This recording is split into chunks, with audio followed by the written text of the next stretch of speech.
નમસ્કાર.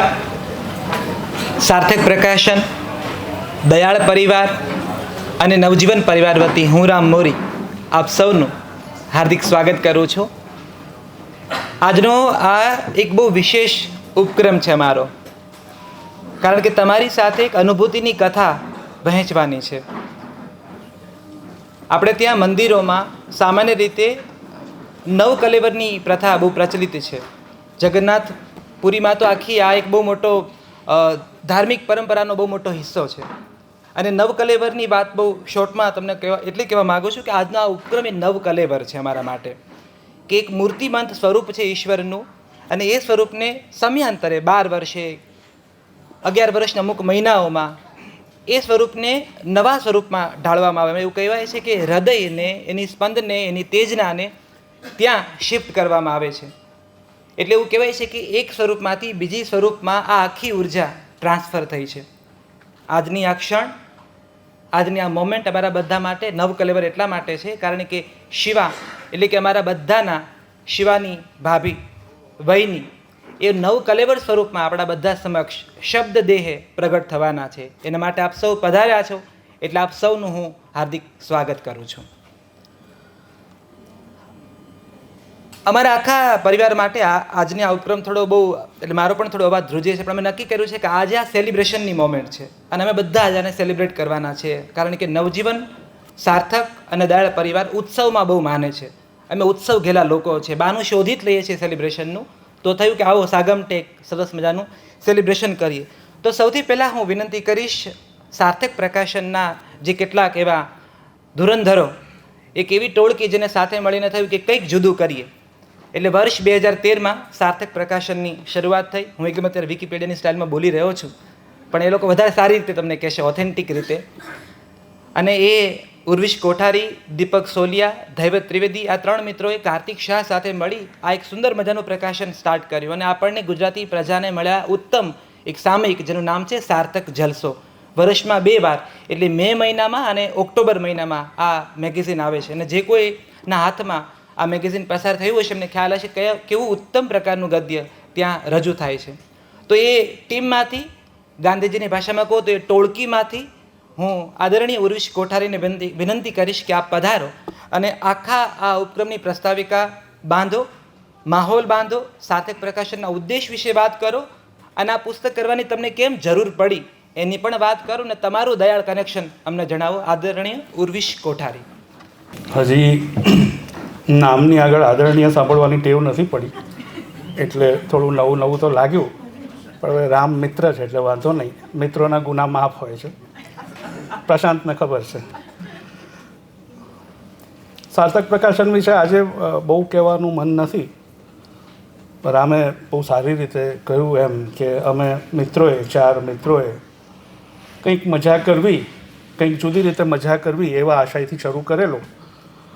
અને બહુ ગમતા પુસ્તકો કર્યા, બહુ ગમતા લોકોના પુસ્તકો કર્યા.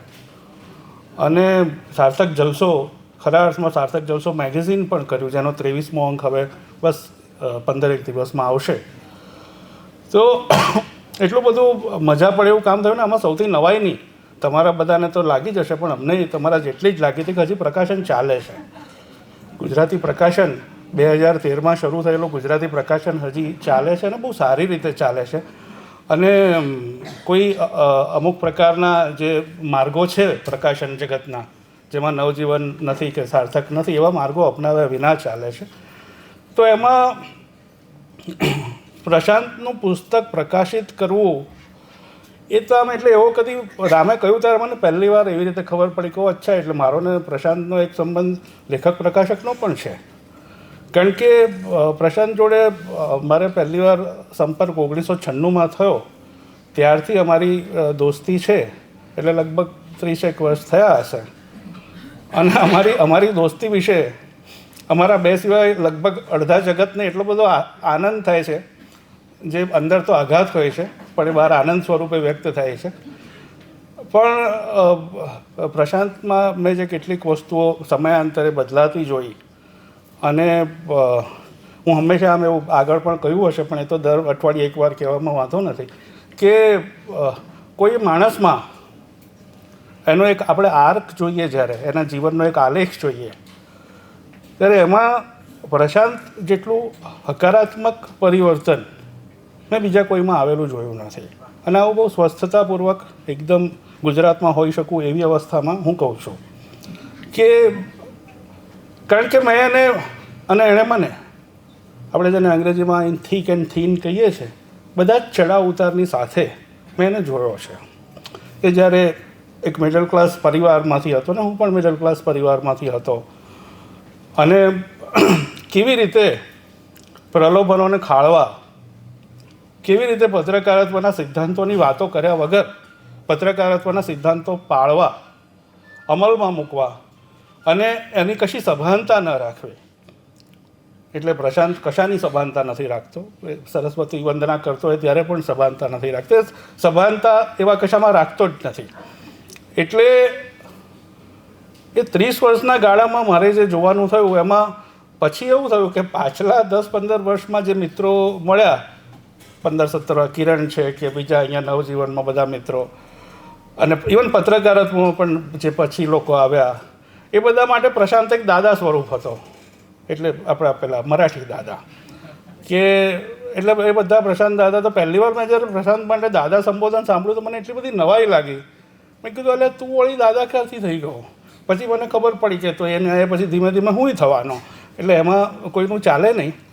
તો પ્રશાંતનું એ જે સ્વરૂપ છે એમાં મને એ કહેતા, એ બહુ એ નોંધતાને અહીંયા તમારી સામે મૂકતા બહુ આનંદ થાય છે કે પ્રશાંતે જે કંઈ કર્યું, કરી શક્યો અને અત્યારે કરે છે નવજીવન ન્યૂઝમાં, એમાં બહુ જ બધા મિત્રોના સાથ સંગાથ ઉપરાંત અમને બેને સહિયારી એક જે વસ્તુ મળી એ બહુ અદ્ભુત છે. અને એ હતી અભિયાનનો વારસો. અવિનાશ પારેખ અને કેતન સંઘવીનું અભિયાન, જેણે અમને સમજાવ્યું કે પત્રકારત્વ આવું હોય, અને પત્રકારત્વ આવું તો ના જ હોય. માલિકો આવા હોય, આવા હોય નહીં, સોરી, આવા હોવા જોઈએ, કારણ કે હોય તો નહીં, અભિયાન સિવાય બીજે ક્યાંય હોય નહીં એવા. તો અમને એ જે વારસો મળ્યો એ કોઈએ પ્રગટપણે આપ્યો નથી, અમે પ્રગટપણે લીધો નથી. પણ એ જ્યારે કોઈ વસ્તુ તમારા હાર્ડમાં ઉતરી જાય, તમે કોઈ વસ્તુને ફૂલ ફ્લેજ સ્વીકારી લો, એટલે અત્યારે તમે ક્યારે પણ નવજીવન ન્યૂઝની ઓફિસમાં જાઓ, હું જ્યારે પણ નવજીવન ન્યૂઝમાં જાઉં ત્યારે મને અનિવાર્યપણે અભિયાન યાદ આવે છે. અને મને એવું પ્રશાંત જે રીતે કન્ડક્ટ કરતો હોય આખું, તો મને લાગે કે આ યાર ફરી પાછું આ આખું અભિયાન આણે ક્રિએટ કર્યું છે, ભલે જુદી રીતે, ભલે જુદા સ્તરે, ભલે જુદા માધ્યમમાં.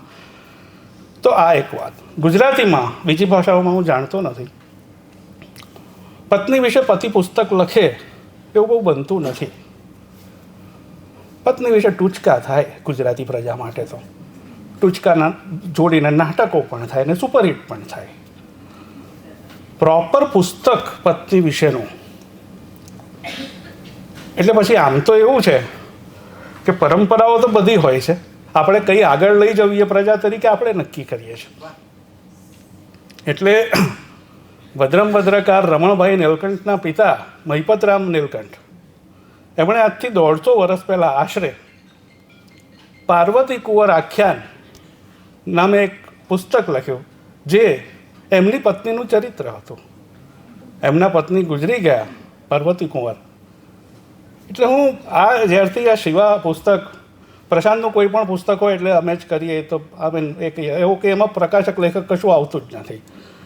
બીજું કે કોપી એડિટિંગ જ્યારે કરવાનું હોય ત્યારે સૌથી પહેલાં મિલન ક્યાં ગયો, મિલન દાખલ થાય, પછી હું એમાં આવું, અને પ્રશાંત તરફથી બધા સર્વ હક્કો સ્વાધીન હોય. તો મારા મનમાં એ ચાલતું હતું કે જુઓ, બેની દેખીતી સરખામણી નથી. પ્રશાંત મહિપતરામ છે કે મહિપતરામ પ્રશાંત છે એવું કહેવાનો કોઈ મુદ્દો નથી. મુદ્દો એ છે કે મહિપતરામે પાર્વતી કુંવર આખ્યાન લખ્યું પાર્વતી કુંવરના અવસાન પછી. તો મહિપતરામની પાર્વતી કુંવર સાથેના લગ્ન જીવનની શરૂઆત પણ બહુ જ ઉબડખાબડ હતી. અને મેં 150 વર્ષ પહેલાં મહિપતરામનું તો એ નહોતું જોયું, પણ 30 વર્ષ પહેલાં પ્રશાંતનું જોયેલું.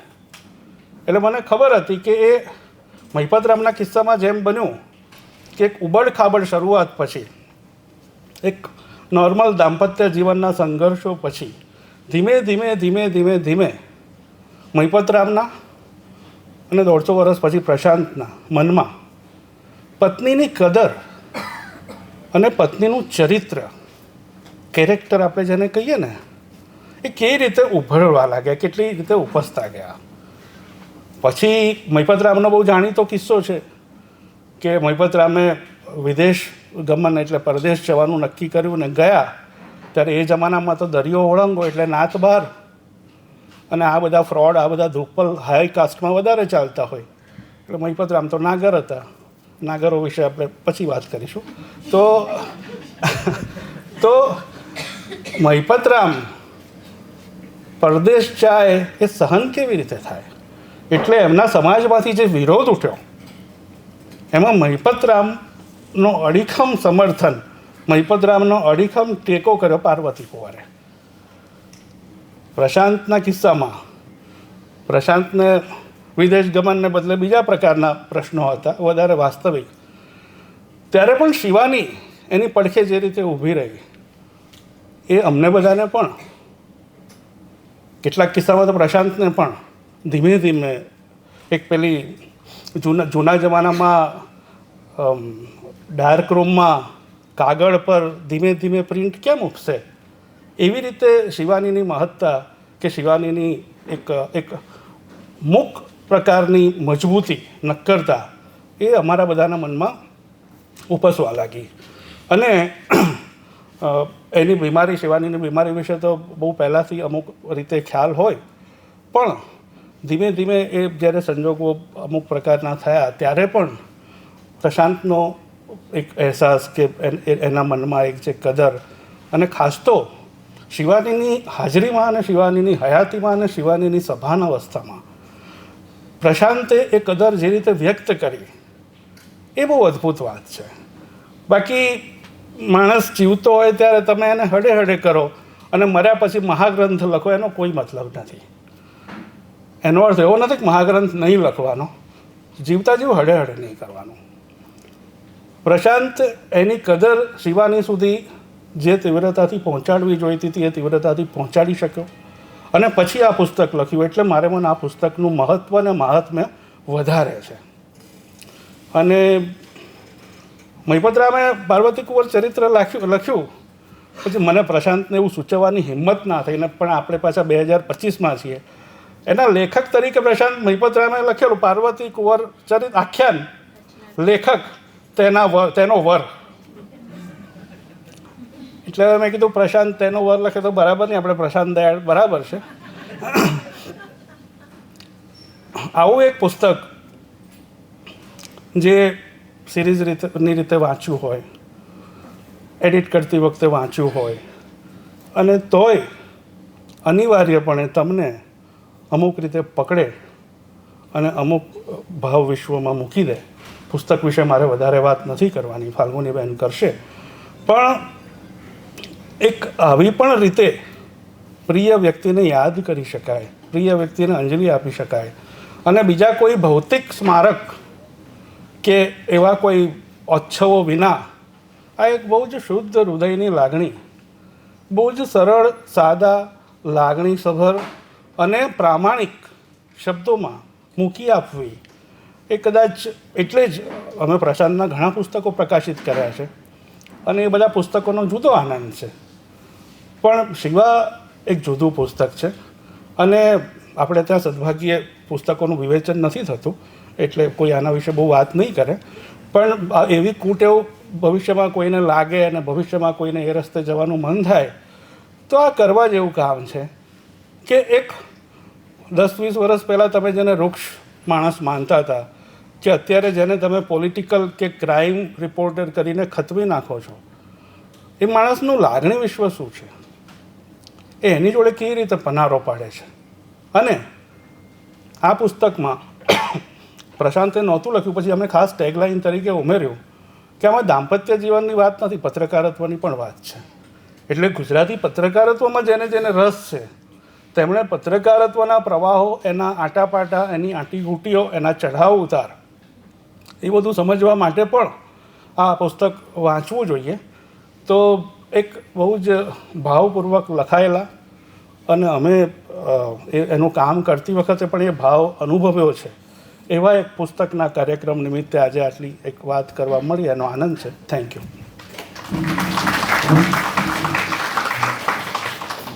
ખૂબ ખૂબ આભાર પ્રિય ઉર્વિશભાઈ. અમારે નવજીવન બ્લોગ્સમાં દયાળ પરિવારનું આમ તમે પ્રવેશ કરો એટલે સીધું તમને આમ સામે દેખાય વડલાની સામેની પાર એક નાનકડો હિંચકો, જેનું હું કાયમ એમ કહું કે આ બહુ મતલબી હિંચકો છે, કારણ કે બે જ લોકો બેસી શકે. અને એ ઢચુકડા હિંચકામાં પ્રશાંત દયાળ અને શિવાની દયાળ હિંચકતા હોય, અને અમારે સ્પેશિયલી મારે વચ્ચે જ બેસવું હોય, પણ જગ્યા હોય જ નહીં. એટલે વહીને કહું આ તમારો હિંચકો આવો જ છે, કોઈની જગ્યા જ નથી કરી આપતો. હવે વર્ષો પછી સમજાય છે કે કદાચ વહીને એવું કહેવા માગતા હતા કે એને જ દાંપત્ય જીવન કહેવાય કે જ્યાં ત્રીજાની જગ્યા જ નથી. એ એવા સાંકળ મુકડ હિંચકામાં એ સાંકળ મુકડ એમનો સંસાર.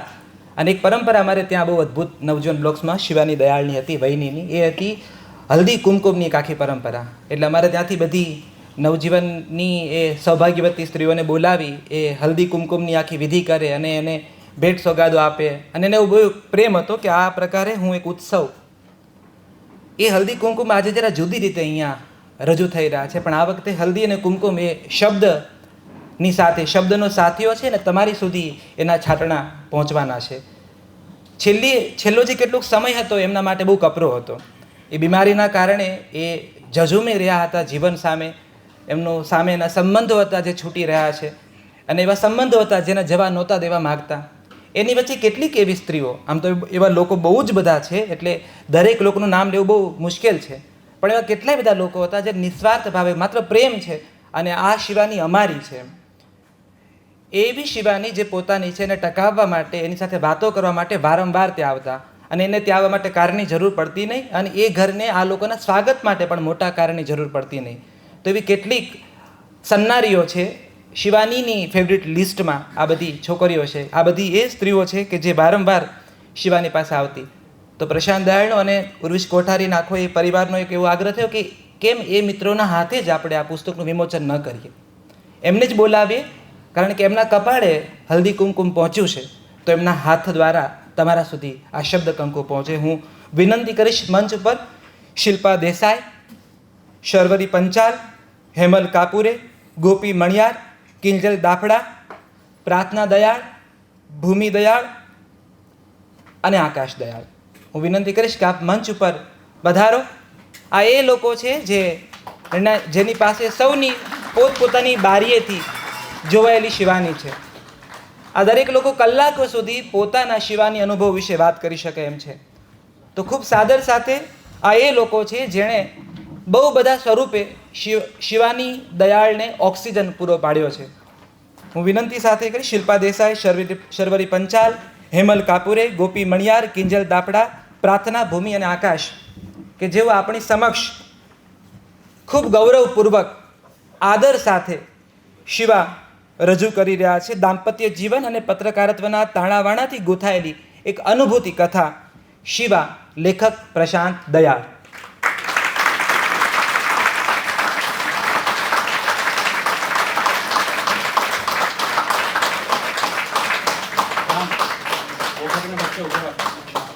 પ્રશાંત દયાળ, હું વિનંતી કરીશ આપ પ્લીઝ મંચ પર પધારો.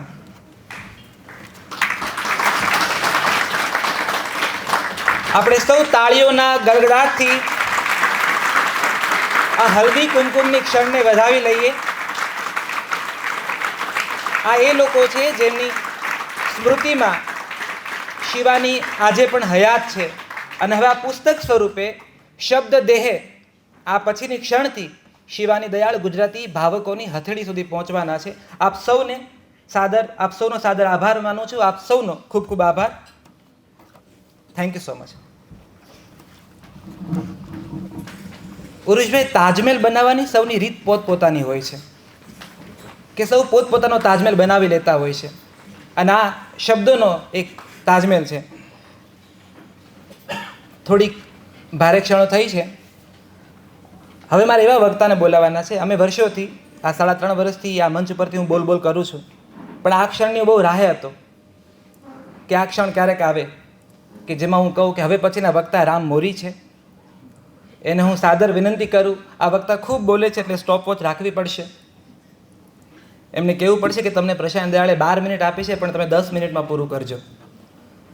તો ખૂબ આદર સાથે હું હવેના વક્તા રામ મોરીને વિનંતી કરીશ.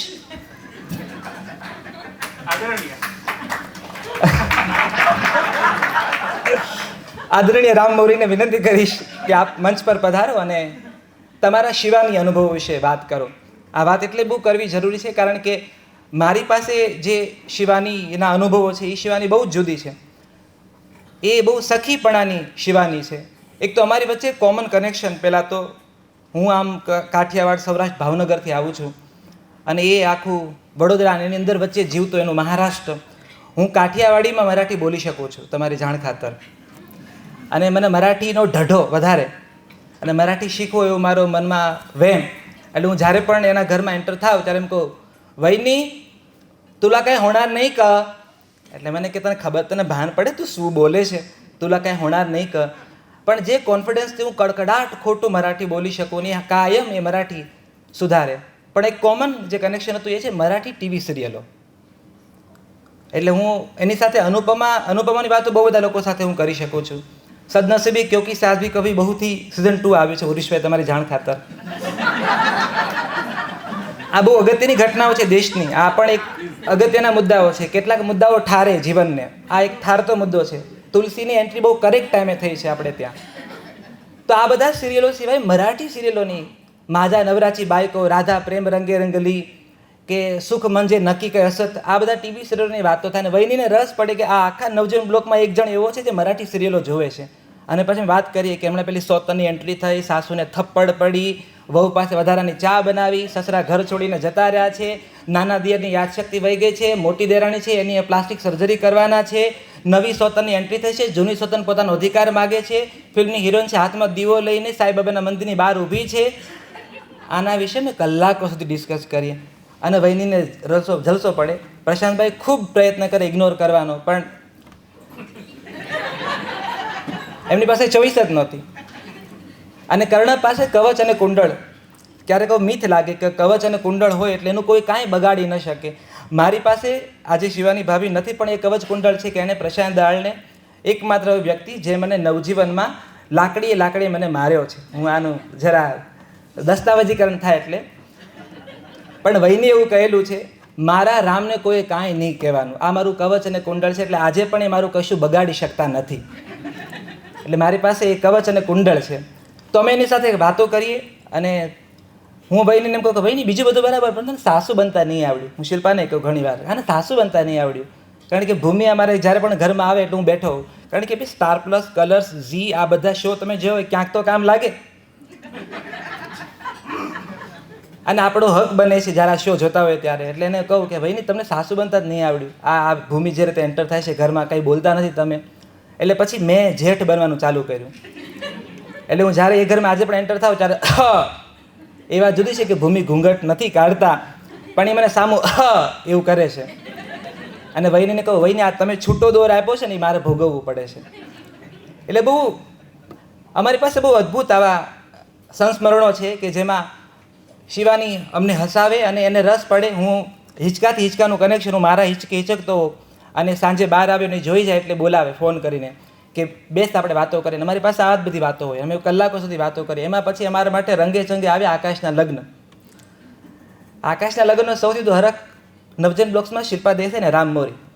સૌથી વધુ મને બેન હરખ હતો, કારણ કે મારે બધું કરી લેવું હતું અને તમે પ્રશાંત દયાળને કશું જ નહોતું કરવું.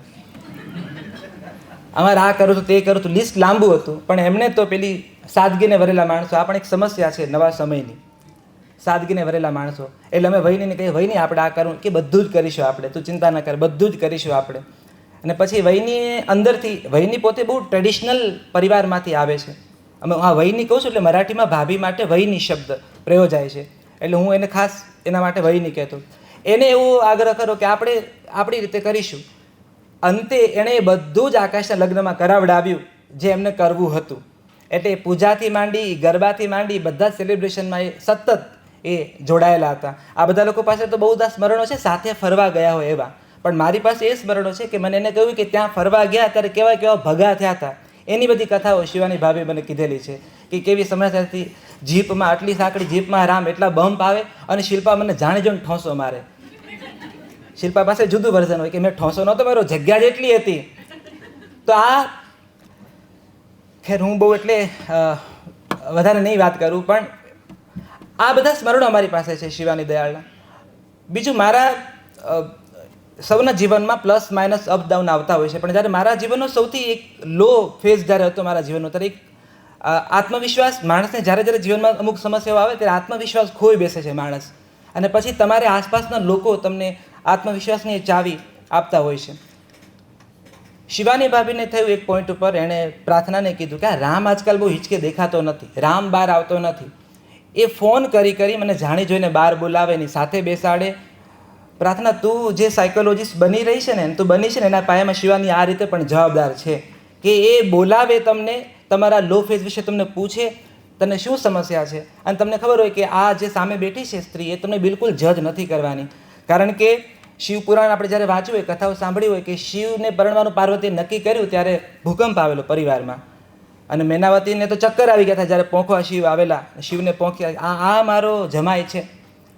પછી જ્યારે વહીની પાસે હું સાંભળતો એમની લવ સ્ટોરી પ્રશાંત દયાળ સાથે, ત્યારે મને સમજાતું હતું કે શિવને પરણવું કેટલું અઘરું છે. પાર્વતીના પિયરિયાની શું સમસ્યાઓ હશે કે જે માણસ સાક્ષાત આવો નવરો, મરાઠીમાં પતિને નવરો કહે છે, આ માણસ નવરો નથી, માણસ પાસે બહુ જ કામ છે. પણ એ બધી વાતો છે ને, એવી અનેક ઉત્તમ વાતો આ પુસ્તકમાં લખી છે. એટલે ખેર હવે વધારે બોલવાનું એટલે ટાળું છું, કારણ કે બહુ બધા લોકો પાસે ઉત્તમ વાતો તમને કહેવા માટે છે, પણ અમારી પાસે, અમારા વિન્ડોમાં જે શિવાની છે એની પાસે ખૂબ જીવન હતું. કાયમ એવું ગાંધીજી માટે કહેવાય છે કે મુઠ્ઠીભર હાડકાનો માણસ, આવું ગાંધીજી માટે કહેવાતું. અને હું એમ કહું, અમારા નવજીવન બ્લોક્સમાં એક મુઠ્ઠીભર હાડકાની માણસ શિવાની, જેની પાસે એટલું બધું જીવન હતું બધાને આપવા માટે, અને બધા એની પાસે અધિકારપૂર્વક આવે, વાતો કરે. અને શિલ્પા, હું કહી જ દઉં છું કે હું ને શિલ્પા સ્કેનર, અમે લોકો સ્કેન કરીએ, અમારે ત્યાં બધા આવતા હોય ને, પછી એ સ્કેનિંગ જ્યારે તમારી પાસે રિપોર્ટ ભેગો થાય ત્યારે આપવાનો ક્યાં, તો એ શિવાની હોય કે આજ પહેલાં આવ્યા હતા એની આંખો આમ ફરી હતી, પહેલાં આવ્યા હતા જેના ટોન્ટ મારીને ગયા હતા, પછી અમે સાથે મળી આખા મારી પ્રયોગશાળા ડિસ્કસ કરતી હોય છે. પણ અમે બધા યાદ કરીએ છીએ, સતત યાદ કરતા રહીશું. અમારી પાસે પુસ્તક છે, અને પુસ્તક બહુ મોટું ઠોસ તમને કહેવાનું કારણ છે કે આ શિવાનીને હજુ તમે ઓળખતા નથી. તમારી પાસે જે શિવાની પહોંચી છે એ પ્રશાંત દયાળના લેખોમાં છૂટા છવાયા પહોંચ્યા છે, પણ એમની હાજરીમાં આ પ્રકલ્પ આખો બંધાયો હતો. આજનો દિવસ એટલા માટે બહુ અગત્યનો છે કે આજે એમનો જન્મદિવસ છે. તો આજે આ એક નવકલેવર, જ્યારે હું શબ્દ કહું છું ત્યારે બહુ ખરા અર્થમાં આ નવકલેવર આવે છે. એક અદ્ભુત સંબંધ અમને આપ્યો છે, નવજીવનમાં એક એવું ઘર આપ્યું છે કે જ્યાં અમે આજે કોઈ પણ કારણ વગર બારણું ખોલીને પહોંચી જઈએ. એ લોકો હા ના કે પહેલાં સોફા પર ગોઠવાઈ જઈએ અને કંઈક આજે ચા પીશું. પહેલાં શિવાની ભાભી ચા પીવડાવતા, હવે ભૂમિ અને પ્રાર્થના ચા પીવડાવે છે. એક પેઢી જાતી હે, એક પેઢી આતી હે, કહાની તો વહી હે.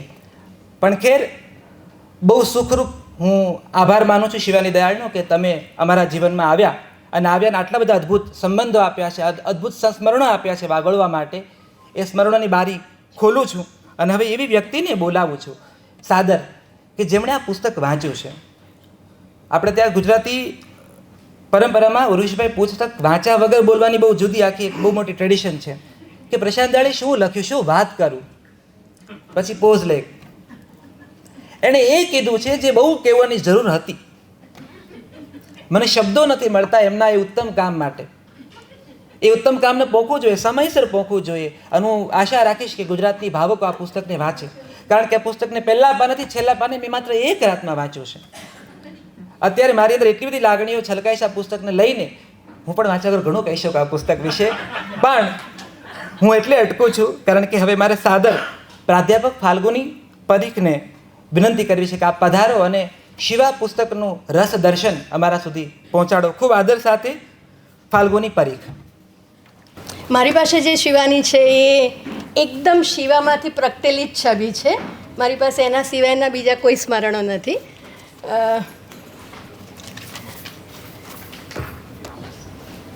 શિવાની પ્રશાંત દયાળના સ્વજનો, પ્રિયજનો, નવજીવન પરિવાર, હર્ષદભાઈ વિદ્યાપીઠ પરિવારના સૌ જાણીતા ચહેરાઓ, મિત્રો. ઇતિહાસની શિક્ષક છું એટલે નોટ તૈયાર કરીને જ લઈ આવી છું, બિલકુલ. કારણ કે અમારા વિદ્યાર્થીઓ પણ આવું કરતા હતા, તે બહુ અદ્ભુત હતું, ખૂબ સુંદર હતું. એટલે હું એવું માનું છું એક શિક્ષક તરીકે, એક વાચક તરીકે કે આ માત્ર પુસ્તક જ નહીં, આ ભૂતળ લોકની તમામ ઘટનાઓને માત્ર 2 જ એચથી સમજી શકાય. એક છે એચ ફોર હેડ અને બીજો છે H for heart. H for હેડવાળી ઘટનાઓ એટલે આઇન્સ્ટાઈનનો સાપેક્ષવાદ સમજવો હોય તો એમાં હાર્ટ ના ચાલે, એચ ફોર હેડ જ જોઈએ. બોહરને સમજવો હોય એટમનો એનો સિદ્ધાંત તો એચ ફોર હેડ જ ચાલે. કેટલીક ઘટનાઓ એવી પણ છે કે જેમાં બંને એચનું કોમ્બિનેશન પણ જોઈએ વિવેક બુદ્ધિથી. લગ્નનો નિર્ણય કરો કે બીજા કોઈક નિર્ણયો હોય, નોકરી છોડવાની કે નોકરી કરવાની, કે તમને બધાને એના અનુભવો પણ હશે, એમાં બંને એચનું કોમ્બિનેશન જોઈએ. ત્રીજા પ્રકારની જે આ ભૂતળ લોક પરની ઘટનાઓ છે એ સંપૂર્ણપણે એચ ફોર હાર્ટની ઘટનાઓ છે. અને આજે હું જે પુસ્તકની વાત કરવા જઈ રહી છું એ એચ ફોર હાર્ટની ઘટના છે. અને શિવાને, એટલે જે પુસ્તક છે એનું નામ, એ પુસ્તકમાં જેની વાત છે શિવાનીને, એ પુસ્તક જેણે લખ્યું છે શિવાની પતિ પ્રશાંત દયાળને મેં હૃદયની આંખોથી વાંચ્યા છે. અને એટલે જ જે પુસ્તક રડતા રડતા લખાયું છે એણે મારી પણ આંખોને ક્યાંક ક્યાંક ભીની કરી છે. ઉરુષભાઈએ સહેજ ભૂમિકા બાંધી જ દીધી કે હું બહુ સાહિત્યની જાણકાર કે અભ્યાસો એમ નથી, ભાવક છું, પણ આમ ચરિત્ર લેખન પ્રકારનું આ પુસ્તક કહેવાય. સાહિત્યની જે કેટેગરી છે જુદી જુદી પ્રકારની એ મુજબ. તો ચરિત્ર લેખનની શરૂઆત આપણે ત્યાં 150 વર્ષ પહેલાં નર્મદે કરી હતી. અને લગભગ 1874ની આજુબાજુમાં નર્મદેના ગદ્યમાં ચરિત્ર લેખન શરૂ કરેલું. પછી તો પરંપરા ચાલી. અને એમાં એ વખતે નર્મદ શું લખે છે, આ દેશમાં ઇતિહાસ અને જન્મચરિત્ર, એ જીવનચરિત્રને બદલે જન્મચરિત્ર શબ્દ વાપરે છે. જન્મચરિત્ર લખવાની વિદ્યા સારી પેઠે ખેડવામાં આવી જ નથી. રાજદરબારી ઇતિહાસો તો જૂઠા સાચા કેટલાક મળી આવશે, પણ જન્મચરિત્રોના તો વાંધા જ આપણે ત્યાં બહુ છે. હમો આશા રાખીએ છીએ, હમો એટલે નર્મદ પોતે, આશા રાખીએ છીએ કે હવેથી નામાંકિત અંડરલાઈન પુરુષોના, સ્ત્રીઓના નથી લખ્યું, સ્ત્રી પુરુષોના પણ નથી લખ્યું, એ મહાન સમાજ સુધારક ગણાય છે નર્મદે. હવેથી નામાંકિત પુરુષોના જન્મચરિત્ર લખવાનો ચાલ પડે તો તે બહુ ઉપયોગી નીવડશે. એ પછી તો સાબરમતીમાં બહુ પાણી વહી ગયા, અનેક જન્મચરિત્રો જીવનચરિત્રો લખાયા, પણ એક પતિએ એનું પત્નીનું જીવનચરિત્ર લખ્યું હોય એવી ખરેખર આંગળીને વેઢે ગણાય એવા 3 જ, ખરેખર આંગળીના 3 વેઢા 3 જ જીવનચરિત્રો. કોઈ ભૂલચૂક થતી હોય ને કોઈકની પાસે વધારે સરસ માહિતી હોય તો મને આપજો, મને ગમશે. પહેલું પુસ્તક જેની વાત કરી એ મહિપતરામ રૂપરામે લખ્યું, જે પાર્વતી કુમાર આખ્યાન, જે 1881માં લખાયું, એમના પત્ની હતા.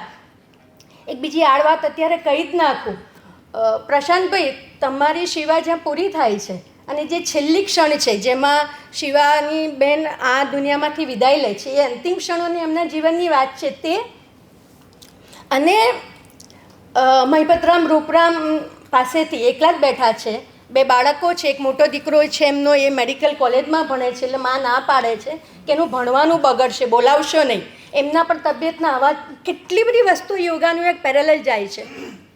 અને જે છેલ્લો પેરેગ્રાફ છે, મારે જરા સ્વસ્થતાથી વાત કરવી છે એટલે, પણ એ છેલ્લો પેરેગ્રાફ તમે કોઈક વાર વાંચજો, મહિપતરામ જીવનચરિત્ર સાહિત્ય પરિષદે બહાર પાડ્યું છે, એમાં છે પાર્વતી કુમાર આખ્યાન. તો કહે છે કે તું હવે આ સંસારમાંથી મુક્ત થઈ જા અને તારો જીવ આ કુટુંબમાંથી કાઢી દે. સેમ પ્રશાંત પણ આ જ વાત કરે છે શિવાનીને કે તારો જીવ છે અને તું અમને પણ મુક્ત થા અને તું પણ મુક્ત થઈ જા. એટલે સમયના વહેણ બદલાય છે પણ ભાવ જગતમાં તો કંઈ બહુ ફેર પડતો નથી. એ પહેલું પતિ દ્વારા લખાયેલું પત્નીનું જીવનચરિત્ર પાર્વતી કુમાર આખ્યાન. એ પછી, અને લખ્યું હતું એમણે રચનાર એનો વર, નીચે મહિપતરામ રૂપરામ. એ પછી 126 વર્ષ પછી બીજું જીવનચરિત્ર લખાય, એ પણ એક પતિએ લખ્યું એમના 94 વર્ષની ઉંમરે. એનું નામ છે કુસુમાખ્યાન. એ લખનાર હતા આપણા મધુસૂદન પારેખ, પ્રિયદર્શી, જેમણે શાણીને શકરાબાઈવાળી કલમ બહુ વર્ષો સુધી ગુજરાત સમાચારમાં ચલાવી. કારણ કે ગુજરાત વર્નાક્યુલર સોસાયટી જોડે એ પણ જોડાયેલા હતા અને આ ગુજરાત વર્નાક્યુલર સોસાયટીમાં જ મહિપતરામ પણ હતા, એટલે એમાંથી જ પ્રેરણા લઈને એમણે પણ કુસુમબેનના નામ ઉપરથી પુસ્તકનું નામ આપ્યું કુસુમાખ્યાન. એ પણ વાંચવા જેવું પુસ્તક છે. પણ 65 વર્ષની દીર્ઘ યાત્રા છે દાંપત્યની, એટલે જરા જુદી વાત છે. પણ એ પણ એક પતિ દ્વારા લખાયેલું સુંદર ગુજરાતી ભાષાનું બીજું પત્ની ચરિત્ર.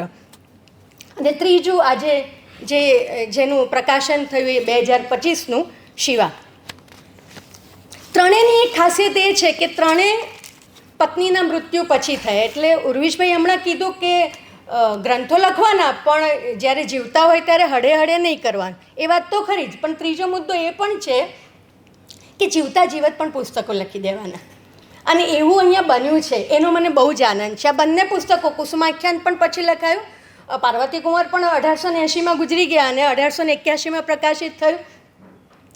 આ પુસ્તકના 7 જેટલા ભાગો પ્રશાંતભાઈએ લખ્યું છે કે મેં શિવાનીના દેખતા, વાંચ્યા, સંભળાયા એના, અને જુદા જુદા સમારંભોમાં અહીંયા જે શિવાનીની વાત થતી હતી એ વાત મેં એના દેખતા એની હયાતીમાં કરી. મને આનો બહુ જ મોટો આનંદ છે પ્રશાંતભાઈ કે આ શક્ય બની શક્યું. આમ ભલે જીવનચરિત્રનું પુસ્તક છે, પણ માત્ર એ જીવનચરિત્રનું પુસ્તક નથી.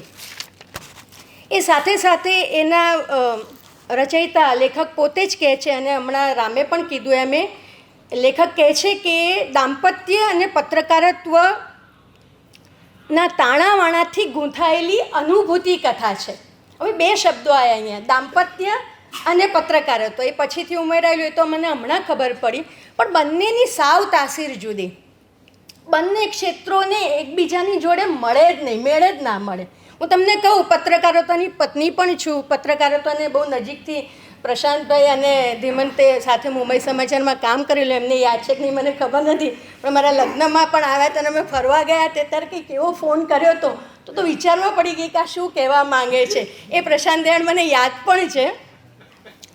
તો પણ એ બદલાયા છે, એ વાત હું એ કરવાની છું. એ જે મારા મનમાં જે છબી હતી પ્રશાંત દયાળની અને પછીથી થઈ, એ જે ટ્રાન્સફોર્મેશન છે ને, એમાં શિવાની છે એના પાયામાં, એ મારે વાત કરવાની છે. તો 2 ક્ષેત્રોને ભેગા કર્યા, દાંપત્ય અને પત્રકારત્વ, બંને સાવ સમાછેડાના ક્ષેત્રો. પત્રકારત્વમાં એવું માનવામાં આવે તાકાત જ પ્રેમ છે, તાકાતને પ્રેમ કરે. દાંપત્ય છે એ પ્રેમને તાકાત બનાવે છે. બંનેમાં આસમાન જમીનનો ફરક છે. તમે કોઈ પત્રકારને કહો પ્રેમ કરો, ના ચાલે, ભાઈ તાકાતને જ પ્રેમ કરવો પડે તો જે ટકી રહે. દાંપત્યમાં એવું નથી ચાલે, એનાથી બિલકુલ ઉલટું થાય છે. દાંપત્ય એ પ્રેમને તાકાત બનાવે છે. અને શિવાની અને પ્રશાંત દયાળે બંને એકબીજાને પોતાની તાકાત બનાવે છે. સતત તમને શિવા વાંચતા વાંચતા દેખાઈ આવે છે. બંનેની લડાઈઓ જુદી હતી, સાવ જુદી હતી. પહેલાં પ્રશાંત દયાળની લડાઈની વાત કરીએ. કયા ક્ષેત્રોમાં લડ્યા? પત્રકાર છે, ક્રાઇમ રિપોર્ટિંગ એમનું ખાસ ક્ષેત્ર છે. સત્તાધીશો સામે વિરોધમાં બંડખોર સ્વભાવ હોય, કંઈ નહીં ચલાવી લેવાની વૃત્તિ હોય, એટલે નોકરીઓ વારંવાર જાય, મારવાની ધમકીઓ આવે, રાજદ્રોહના કેસ થાય, આ બધું થયા કરે. જે લોકો પત્રકારત્વના ક્ષેત્રમાં હોય કુટુંબીજન, તો એને આ વસ્તુ સમજાય છે. એટલે કોઈ વસ્તુને સાંભળવી અને એની અનુભૂતિ કરવી બંને જુદી વાતો છે. એટલે અનુભૂતિ થશે જો તમે તમારા ઘરમાંથી કોઈ આવું સભ્ય હોય ને એવી ઘટનાઓ બની હોય તો. આ બધું જ થાય છતાં પણ શિવાનીબેનના પેટનું પાણી પણ ના હાલે. એક એવી ઘટના છે કે જેની અંદર લખ્યું છે કે આના બધી જ લડાઈઓ પ્રશાંત દયાળ લડી શક્યા નિર્ભીકતાથી. એક નિર્ભીક પત્રકારનું એમને લેબલ મળ્યું, એની પાછળ શિવાનીની તાકાત પડેલી હતી. કારણ કે એમની બાજુમાં અડીખમ શિવાની ઊભા હતા. અને એક ઘટના લખી છે એમણે પ્રશાંતભાઈએ કે એકવાર સાંજે જમવા આવ્યા એટલે બહુ સહજતાથી પીરસ્યું ને પછી કીધું કે આજ તો બહુ ફોન આવ્યા હતા. એ લેન્ડલાઇનનો જમાનો હતો ફોનનો. એટલે ફોન આવ્યો તો કે આજે એક ભાઈનો ફોન હતો અને તમને મારવાની ધમકીઓ આપતા હતા. જાણે બહુ સહજ વાત કરતા હતા. આગે જ બગીચામાં ગઈ હતી ને 2 સાડીઓ લેતી આવીને આજે રીંગણ ના મળે ને ભીંડા લેતી આવી. એટલી સહજતાથી એમણે વાત કરી કે તમને મારવાની ધમકીઓ આપતા હતા. અને મેં તો કહી દીધું કે ભાઈ તારે મારા વરને મારવો હોય તો મારે ઘેર તો આવવું પડશે ને, તો મારા ઘરનું એડ્રેસ તો લખી લે. આ હતો શિવાનીનો ભરોસો. અને આ ભરોસો અને આ વિશ્વાસ જ, કારણ કે એમને ખબર હતી કે મારા વરનો વાંકો વાળ પણ કોઈ કરી શકશે નહીં. આ જે ભરોસો છે, આ જે તાકાત છે, આ જે વિશ્વાસ છે, એ જ આ નિર્ભીક પત્રકારની પાછળ ઊભી રહેલી અડીખમ તાકાત અને ભરોસો છે. શિવાનીની લડત કહીએ એ જરા જુદા પ્રકારની લડત હતી શિવાનીની. એમને લંગ્સ ફાઇબ્રોસિસ નામની અસાધ્ય બીમારી હતી, જેનું મેં હમણાં જ ગૂગલ કર્યું, હજુ પણ એનો કોઈ કાયમી ઇલાજ શોધી શકાયો નથી. એટલે એ વખતે પણ નહીં શોધાયો હોય, આ તો હમણાંની જ વાત છે. ડૉક્ટરે એવું કીધું હતું કે જેને આ બીમારી હોય એ 2 થી 5 વર્ષ વધારેમાં વધારે જીવે. એને બદલે શિવાની 1.5 દાયકા સુધી આ બીમારી સામે જંગ લડ્યા અને સરસ રીતે એમણે લડત આપી અને પ્રેમથી જીવન જીવ્યા. એની પાછળનું કારણ પણ પ્રશાંત દયાળનો પ્રેમ છે. માત્ર અહીંયા શિવાનીના પ્રેમની વાત નથી, પ્રશાંત દયાળના પ્રેમની પણ વાત કરવી પડે. કારણ કે પ્રશાંત એકવાર લખે છે કે શિવાનીને જે રીતની હું પીડાતી જોઉં છું એની જગ્યાએ હું હોત તો ક્યારનોય મરી ગયો હોત. પણ શિવાનીની જીજીવિષા હતી કે એને કારણે આટલા વર્ષો સુધી 1.5 દાયકા સુધી આ રોગ સામે ટકી શક્યા. આ જે જીજીવિષા છે ને, એ જીજીવિષાનું બીજું નામ છે પ્રશાંતના સાથની ઝંખના. પ્રશાંતના હાથમાં હાથ રાખીને જીવવું, પ્રશાંતની થાર ગાડીમાં બેસીને ફરવું, પ્રશાંતની બાઇક ઉપર બેસીને ચા પીવા જવું. આનાથી બીજું કશું જ મને જે શિવાની પ્રાપ્ત થાય એમાં એમની ઈચ્છા નહોતી. કોઈ મોટા રાજપાટ, હીરા મોતી, દાગીના, જળ ઝવેરાત, પટોળા, સાડીઓ, સિલ્કનું કશું નથી જોઈતું. માત્ર ને માત્ર એ ઝંખે છે, શિવાની ઝંખે છે પ્રશાંત દયાળનો સાથ. અને એ જ જીજીવિષાએ એમને 1.5 દાયકા સુધી આ અસાધ્ય રોગ સામે ટકાવી રાખ્યા છે. કે છે ને કે બરફમાં જ સમાયેલું છે પાણી, બસ પીગળવા માટે થોડીક હૂંફ જોઈએ. અને એવી હૂંફ પ્રશાંતે શિવાનીને અને શિવાનીએ પ્રશાંતને આપી છે. એ જીજીવિષાની વાત નીકળી ત્યારે મને યાદ આવે છે વિક્ટર ફ્રેન્કલનું એક પુસ્તક, જે જર્મન સાયકાટ્રિસ્ટ હતા વિક્ટર ફ્રેન્કલ. અને જ્યારે નાઝીઓએ આ યહૂદીઓને વીણીને જ્યારે પૂરી દીધા યાતનાગારમાં, કોન્સન્ટ્રેશન કેમ્પમાં, ત્યારે અમને પણ વિક્ટર ફ્રેન્કલને પણ પૂરી દીધા હતા. અને ખૂબ એમને યાતનાઓ પડી હતી.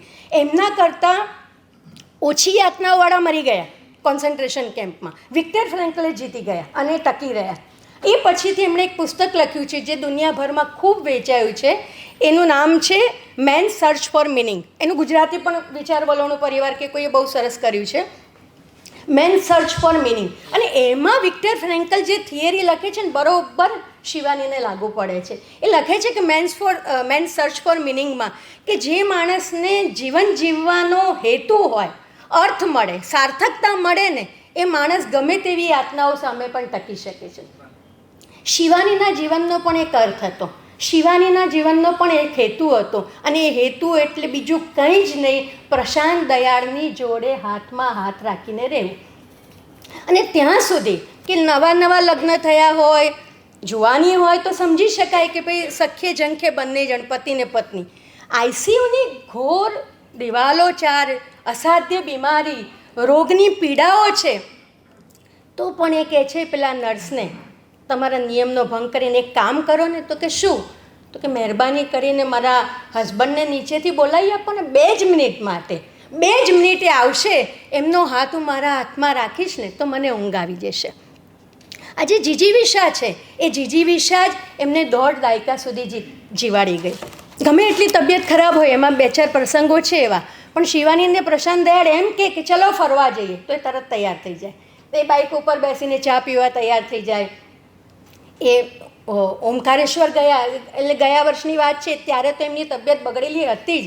નર્મદા કિનારે ગયા, આટલું બધું ડ્રાઈવ કરીને ફર્યા, છતાં પણ એમને શારીરિક પીડા હતી, નબળાઈ હતી, વજન ઓછું થઈ ગયું છે, છતાં પણ આનંદ જ આનંદ છે. અને આનંદ છે પ્રશાંત દયાળના સાથનો. એનો અર્થ એવું તમે ના માનતા કે શિવાની મન એટલે મેરા પતિ મેરા પરમેશ્વર, એટલે જેવો હશે એવો ચલાવી લઈશ, એવા શિવાની નહોતા. પ્રેમ હતો, સર્વસ્વ હતું એમને માટે, શિવાની માટે પ્રશાંત દયાળનો સાથ. પણ જેવા હતા એવા ચલાવી નથી લીધા શિવાનીએ. અને એટલે જ એમની વચ્ચે ઝઘડા પણ થયા છે. એટલી હદ સુધીના ઝઘડા થાય કે શિવાનીમાં એટલી હિંમત અને ખુમારી પણ હતા કે બંને બાળકોને લઈને બેગ બિસ્તરા લઈને હું ભરૂચ જાઉં છું પિયર, હું તો આ નીકળી, એવું પણ એ કહી શકતા હતા. એ માત્ર ને માત્ર જેવા હતા એવા પતિ પરમેશ્વરને એમણે ચલાવી નથી લીધા. પછી તો ખબર હતી બંને જણાને કે આપણને એકબીજા વગર ચાલવાનું છે નહીં, એટલે પછી ઠામના ઘીના વાસણમાં ઘી પડી જાય એના જેવી વાત બની જતી. આ જેટલી દાંપત્ય કથા છે એટલી જ આ અદ્ભુત પ્રેમ કથા પણ છે મારી દૃષ્ટિએ. હું એવું માનું છું કે પ્રશાંત દયાળ ભલે ક્રાઇમ રિપોર્ટર તરીકે જાણીતા હશે, બહુ છે જ, એટલે વત્તા આપણે એક પેલું મુખ્ય ધારાનું જે પત્રકારત્વ કહીએ છીએ એટલે રાજકારણ, એમાં પણ એ બહુ પોપ્યુલર છે બધું. હું તો બહુ જોતીને એમ તેમ નથી કરતી, પણ પોપ્યુલર છે. પણ મારા ગમતા જે પ્રશાંત દયાળ છે ને, એ તો જીવતી વાર્તાના લેખક છે. અને એ હું એમ કહીશ કે શિવા એ બીજું કંઈ જ નથી, જીવતી વાર્તાના કટાર લેખકની પોતે જીવેલી વાર્તા છે. શિવા એ બીજું કશું જ નથી. અને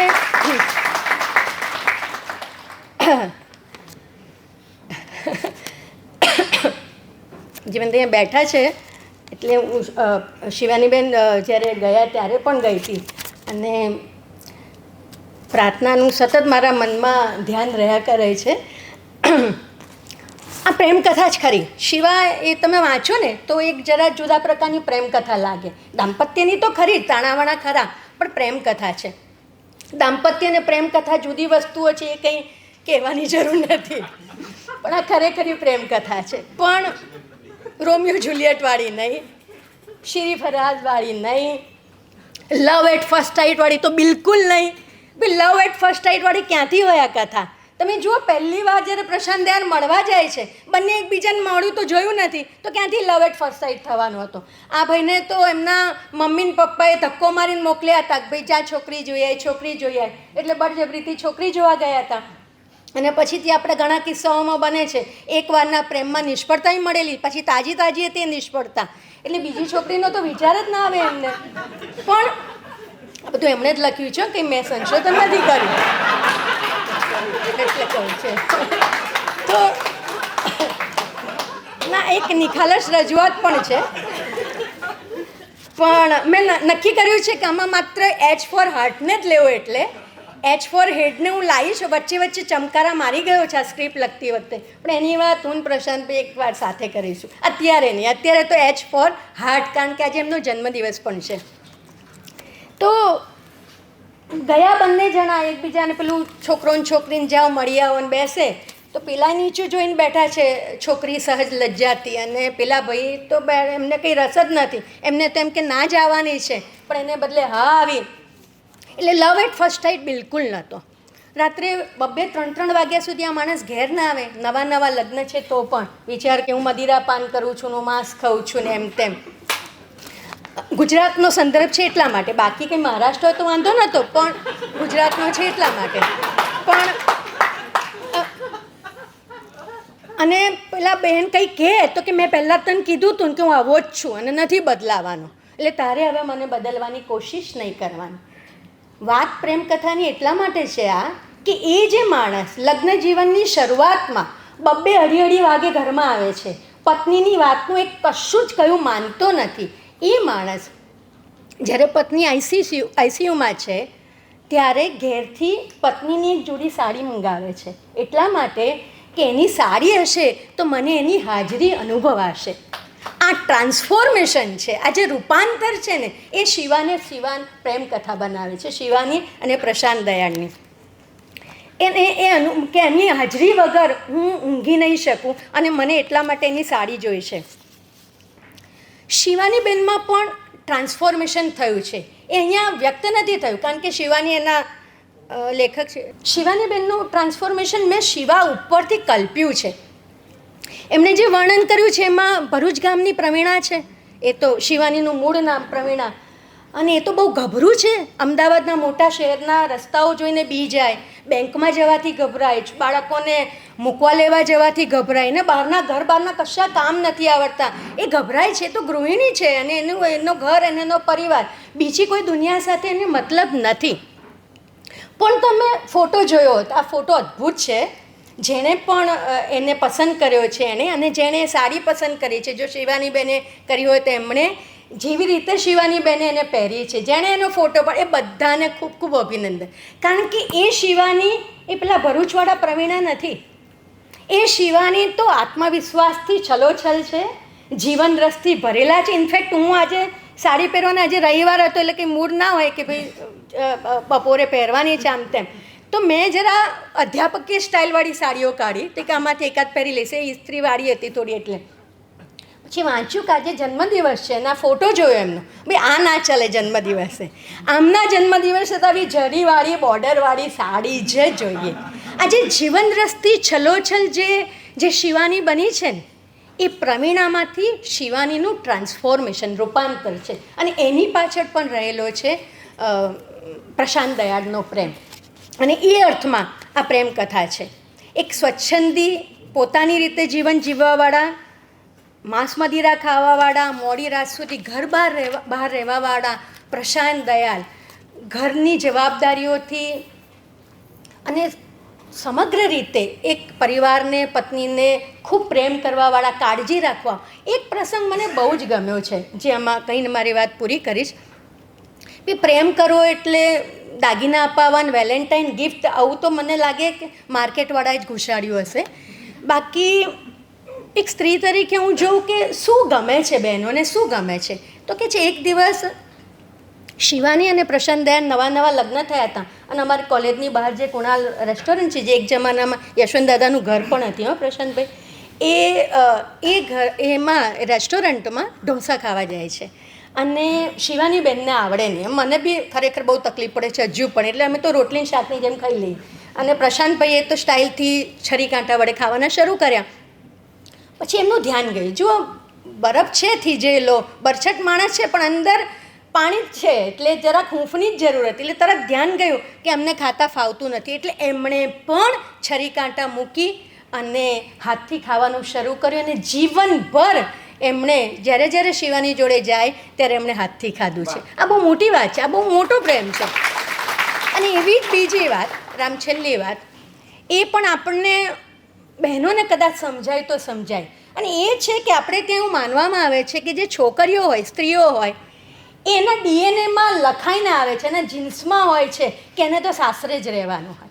પણ પુરુષોના જીન્સમાં એવું નથી હોતું, એટલે એમને સાસરે જવાનું આવે ને તો કીડીઓ ચટકા પડે. સુમંત મહેતા જેવો સુમંત મહેતા પણ એમ કે ભાઈ હું ના આવું અને મારી પત્નીને હું મંજૂરી આપું સાસરે જવામાં. પ્રશાંત દયાળ પણ એવા પતિ હતા, ભાઈ અપ્પા થોડા હતા, એટલે એમને પણ સાસરે જવામાં કીડીઓ ચટકા ભરે. પછી સરસ વાતો તો કરે, ભાઈ શબ્દો આવડતા હોય એટલે કે ભાઈ તારા સાસરિયા કેટલા સાદા સીધા છે, એટલે હું તો કેવી રીતે ત્યાં આવું ને હું શું કરીશ ને આમ તેમ. પણ મૂળે સાસરીમાં જવા માટે મને લાગે ઢગલાબંધ બહેનો એમના વરની સામે જોઈને કહેતી હશે કે જુઓ આપણી આ વાત છે, એવું કદાચ બની શકે. પણ હું તમને કહું, આટલું કીધા પછી પણ દરેક વખતે જ્યારે શિવાનીબેન એમના પિયરમાં ભરૂચ ગયા છે ત્યારે પ્રશાંતભાઈ એમને સાદી ગાડીમાં, ટ્રેનમાં બેસાડીને લઈ ગયા છે અને પાછા પણ લઈ આવ્યા છે. આ હતો પ્રેમ, આ હતી શિવાની અને પ્રશાંત દયાળની પ્રેમ કથા. Thank you very much. બે એક વાતો રહી ગઈ છે અને એમને જન્મદિવસની ખૂબ ખૂબ શુભેચ્છાઓ, પ્રાર્થનાને ખૂબ ખૂબ શુભેચ્છાઓ અને ભૂમિ અને આકાશને પણ ખૂબ ખૂબ શુભેચ્છાઓ એમના જીવન માટે અને પ્રશાંતભાઈને પણ આનંદ શુભેચ્છા. Thank you. થેન્ક યુ ફાલ્ગુનીબેન. એમને સુંદર રીતે સાહિત્યને કનેક્ટ કરી અને આ પરંપરામાં એક પુસ્તક ફાલ્ગુનીબેન જોડી આપીશ. 1985માં દિલીપ રાણપુરાએ લખેલું મીરાની રહી મહેક. આપણે એક સુંદર, એક ઉત્તમ નવલ સ્મરણ કથા છે એક પ્રકારની. તો અત્યારે 2025ની અમુક અદ્ભુત ઘટનાઓમાં એક ઘટના છે સૈયારા. બોક્સ ઓફિસ ઉપર અને આખી એક ટીનેજ લોકો પર સૈયારાએ અલગ ક્રેઝ ક્રિએટ કર્યો છે. એમાં એક જ બાઇક ઉપર જેને સ્વેટર આમ કરવાનું, સ્વેટર બાંધવાનું, એ સૈયારા અમે વર્ષોથી જોતા આવ્યા છીએ. પ્રશાંત દયાળ એકદમ આમ બુલેટ કાઢે અને બુલેટ પાછળ સૈયારાની સ્ટાઇલમાં જ તે મારા વહીની ગોઠવાય. અને વરસાદ હોય, કોઈ પણ ઋતુ હોય, એને જવાનું એક ફરંટી મારીને આવવાનું. એટલે એ સૈયારા કપલને અમે જોયું છે. બોલિવૂડે આપણને એવું કીધું છે, સાચું નથી અને આ બિલકુલ માહિતી નથી, આ એક વાત છે. बॉलीवुड फिल्म सिलसिलाના માધ્યમથી એવું કીધું કે इस देश में पति कभी प्रेमी नहीं होता और प्रेमी कभी पति नहीं होता. આવો નિશાસો રેખા અને જયા બચ્ચનના માધ્યમથી ભલે નખાવ્યો, પણ પ્રશાંત દયાળ જેવા લોકોને જ્યારે જોઉં છું ત્યારે થાય છે કે આ માત્ર એક ફિલ્મની જ વાત છે, મૂળ કથા સાથે અને કોઈ સંબંધ નથી. કપલ ગોલ્સ આવું એક બહુ અદ્ભુત ઇન્સ્ટાગ્રામમાં બહુ પોપ્યુલર છે. હું આ પ્રશાંત અને શિવાનીને જ્યારે જોઉં ત્યારે મને થાય કે આકાશ અને અમારી પ્રાર્થના એના માટે કપલ ગોલ્સ, આમ સંતાનો તરીકે કપલ ગોલ બહુ હાઈ છે એ લોકો માટે, કારણ કે એમના આઈ અને બાબાને આ રીતે જોયા છે. તો હવે લેખકને પોતાને બોલવા દઈએ. કે આવો પ્રશાંત દયાળ, અને આ શિવા સાથેનો તમારો જે સંબંધ છે, આ કથામાંથી પસાર થવાનો તમારો જે અનુભવ છે, એ અનુભવની વાત અમારા સુધી પહોંચાડો. કારણ કે એને તો અનેકવાર આ કથા લખતી વખતે વારંવાર એ કથાઓ, એ ઘટનાઓ જીવ્યા છે. શરૂઆતના પ્રકરણો શિવાની ભાભીએ સાંભળ્યા છે, પણ બાકીના પ્રકરણો જ્યારે એમની સદેહ હાજરી નહોતી ત્યારે લખતી વખતે વારંવાર આ બધી ઘટનાઓમાંથી, આ બધા સ્મરણોમાંથી એમને પસાર થવાનું થયું છે. તો હું સાદર વિનંતી કરીશ પ્રશાંત દયાળને કે આપ પધારો અને અમારી સાથે તમારી આ પ્રોસેસની વાત કરો. પ્રશાંત દયાળ.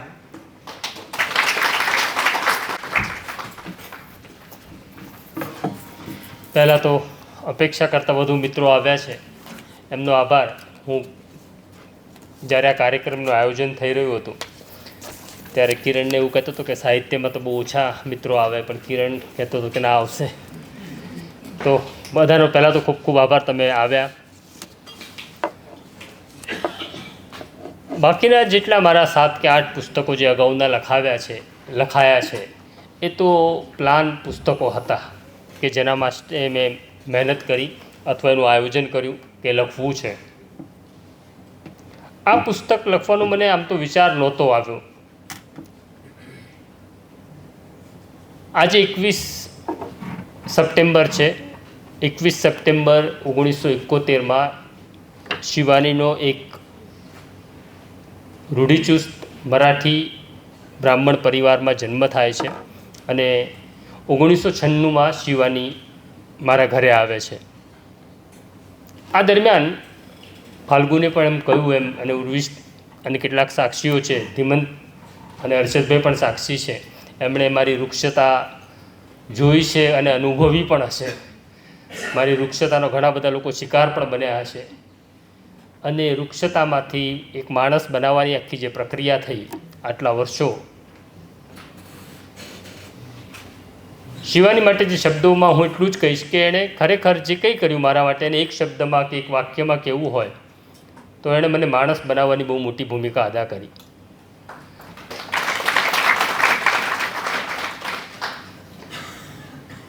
જ્યારે ફાલ્ગુનીએ વાત કરી, મેં પુસ્તકમાં લખ્યું છે અને આ હું શીખ્યો છું ગાંધીને વાંચીને કે સમજીને. આ એક સહેલો રસ્તો છે કે આપણે બધું જ કહી દઈએ ને તો પછી સંતાડવા જેવું કંઈ રહે નહીં. એટલે પુસ્તકમાં જે મદિરા અને માંસ ખાવાની વાત છે તો મેં શિવાનીને જોવા ગયો ત્યારે જ કહી દીધું હતું. મને એવું હતું કે મને ના પાડે તો સારું, પણ ઊંધું થયું. અને પછી એ પરિસ્થિતિમાંથી, એ મનોવેદનામાંથી એ જે પસાર થઈ અને શરૂઆતની જિંદગીના ઘણા વર્ષો ઉબડખાબડ રહ્યા. એટલે આ એવું નથી કે બધું સુંદર થયું. જિંદગીમાં ઘણું બધું એકબીજાને નહીં સમજવાને કારણે કિંમત ચૂકવી, બંનેએ ચૂકવી. પણ પછી પત્રકારત્વની સફર, એના માટે તો એવું હતું કે પત્રકાર એટલે જ્યારે પરણીને આવી ત્યારે કોઈ બેંકનો ક્લાર્ક હશે, સવારે 10 વાગે જશે, સાંજે 6 વાગે પાછો આવશે. પણ એવું કંઈ થયું નહીં જિંદગીમાં. તો મેં એનામાં પણ 360 ડિગ્રીનું રૂપાંતરણ થતાં જોયું. અને એ કેવી રીતના મારી તાકાત બની, તો મેં તમને કહ્યું એમ કે એક રૂઢિચુસ્ત પરિવારમાંથી કે ધર્મની પકડ, ધર્મના નિયમો, કેવી રીતના ઉઠવું, કેવી રીતના ખાવું, કેવી રીતના બેસવું, કયા દિવસે શું કરવું, આ બધી જ પકડ એના ઉપર બહુ મજબૂત હતી. અને આપણા સામાન્ય રીતે આપણા બધા ઉપર એ પકડ જાણે અજાણે હોય છે, કારણ કે આ ગળથૂથીમાં આવેલી પકડ છે. મારી સાથે મારી સફરમાં અમે બંને સાથે ચાલ્યા અને પછી જે એનામાં મેં બદલાવ જોયો અને એને સમજાવ્યું કે ધર્મ એટલે તો માણસ. જે ઈશ્વરને જોયો નથી આપણે એ ધર્મ નથી, પણ જે માણસને આપણે જોઈએ છે એ આપણો ધર્મ છે. અને એનામાં મેં રૂપાંતરણ જોયું. સામાન્ય રીતે એ જે પરિવારમાંથી એનો ઉછેર હતો ત્યાં સ્ત્રી છે એટલે માસિક ધર્મ એટલે 3 દિવસ અલગ બેસવું, ઈશ્વર પાસે કે મંદિર પાસે નહીં જવું, એ બધા જ નિયમો પાળનારી એ બહુ સામાન્ય સ્ત્રી હતી. એ કોઈ અસામાન્ય સ્ત્રી નહોતી, પણ એ કેવી રીતના સામાન્યમાંથી અસામાન્ય સ્ત્રી તરફ એનું પ્રયાણ થયું. તો જ્યારે મારી દીકરી મોટી થઈને અમારી ઘરે ગણપતિ ગણેશ ઉત્સવમાં ગણપતિ આવે ત્યારે એને પ્રાર્થનાનો પીરિયડ્સનો ટાઈમ ખબર હતો ત્યારે એણે એવું કહ્યું કે આ બાજુ આવતી નહીં, હા, ગણપતિ આવવાના છે.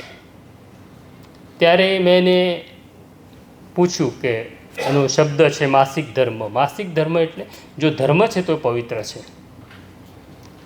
અને મેં એવું કીધું કે સ્ત્રી તો મહિનામાં દર મહિને પવિત્ર થાય છે, પણ પુરુષ તો કોઈ દિવસ પવિત્ર થતો જ નથી.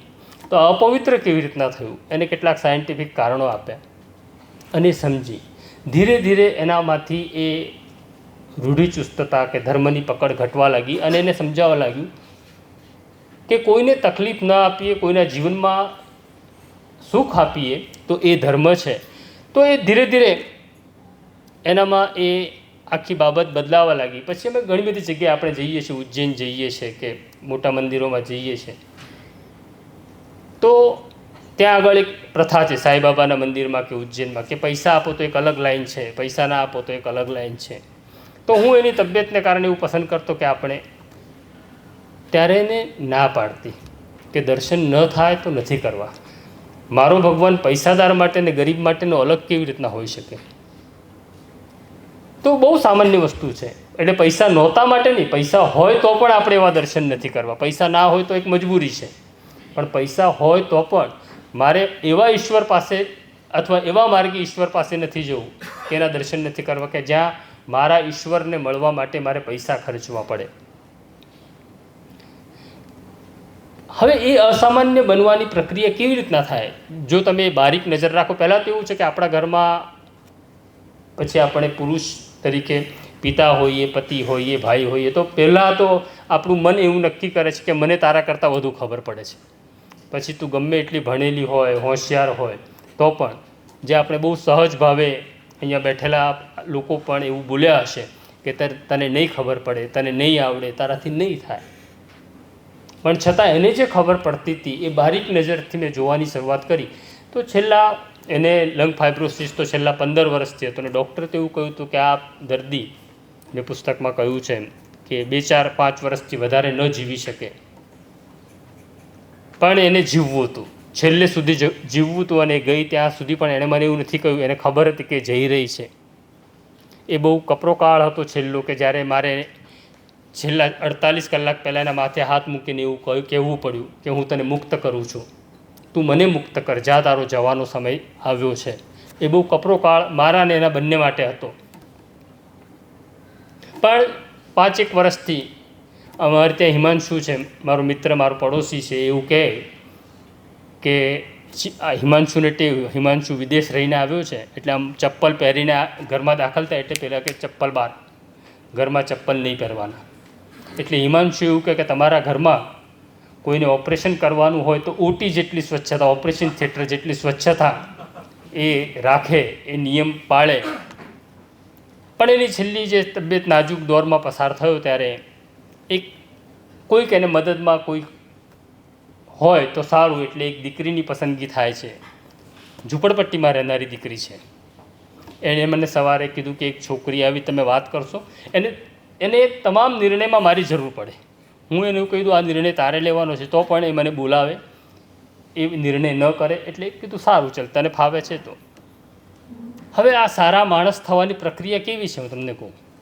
ઝૂંપડપટ્ટીમાં રહેનારી છોકરી એના માટે આવે છે કામ કરવા ઘરે, તો પેલી છોકરીએ પહેલું જ વાક્ય એવું કીધું કે શેઠાણી. એટલે એણે એવું કીધું કાકી. શેઠાણી નથી, હું તારી કાકી છું. પછી બપોરે એનો એક ક્રમ હતો, એ મને પૂછે હું આવું કે ના આવું, કે જમવા આવશો? એ દિવસે મેં કહ્યું કે હા, હું આવું છું. આ પહેલો દિવસ પેલી છોકરીનો હતો, એનું નામ પૂજા. ફાલ્ગુની, હું ઘરે ગયો એટલે હું આવું છું એવું કહીને પછી મારો આવું છું એ 1-2 કલાકનો હોય. હું ગયો તો મેં જોયું દ્રશ્ય કે પૂજા અને શિવાની સાથે જમતા હતા. આ બહુ સામાન્ય લાગતી ઘટના છે, પણ તમારા ઘરે તમે જેને નોકર સમજો છો, નોકર શબ્દો તો કોઈ દિવસ બોલતી જ નહોતી, પણ તમારા ઘરે કામ કરનાર માણસને તમારી સાથે જમવાનું, એવું નહીં કે એની થાળી પીરસી દો અને એ જમી લેશે. તો એવો ભાવ એનામાં કોઈ દિવસ આવ્યો નહીં અને ના આવ્યો. અને આજે એણે કર્યું એનો ભાર પણ એને ન લાગ્યો.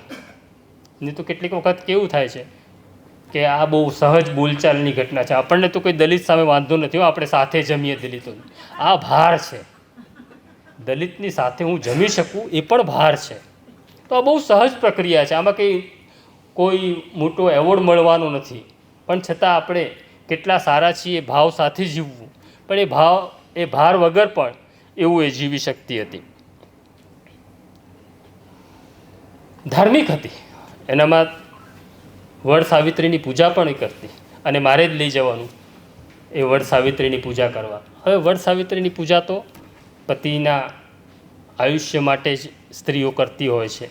કોઈ દિવસ પત્ની લાંબુ જીવે માટે કોઈ પતિ પૂજા કરતો હોય એવી કોઈ પૂજા વિધિ પણ મેં જોઈ નથી. એક દોર હતો મારા રિપોર્ટિંગનો, અને એક દિવસ ખબર પડે છે કે હવે મારું મર્ડર પ્લાન થયું છે, મને મારી નાખવાના છે. ચોક્કસ હતી, હકીકત પણ ચોક્કસ હતી. પહેલી વખત હું થોડો તણાવમાં હતો.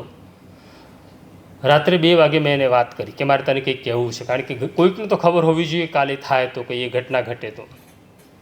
હું એને આખી ઘટના બહુ ધીરજપૂર્વક સમજાવું છું.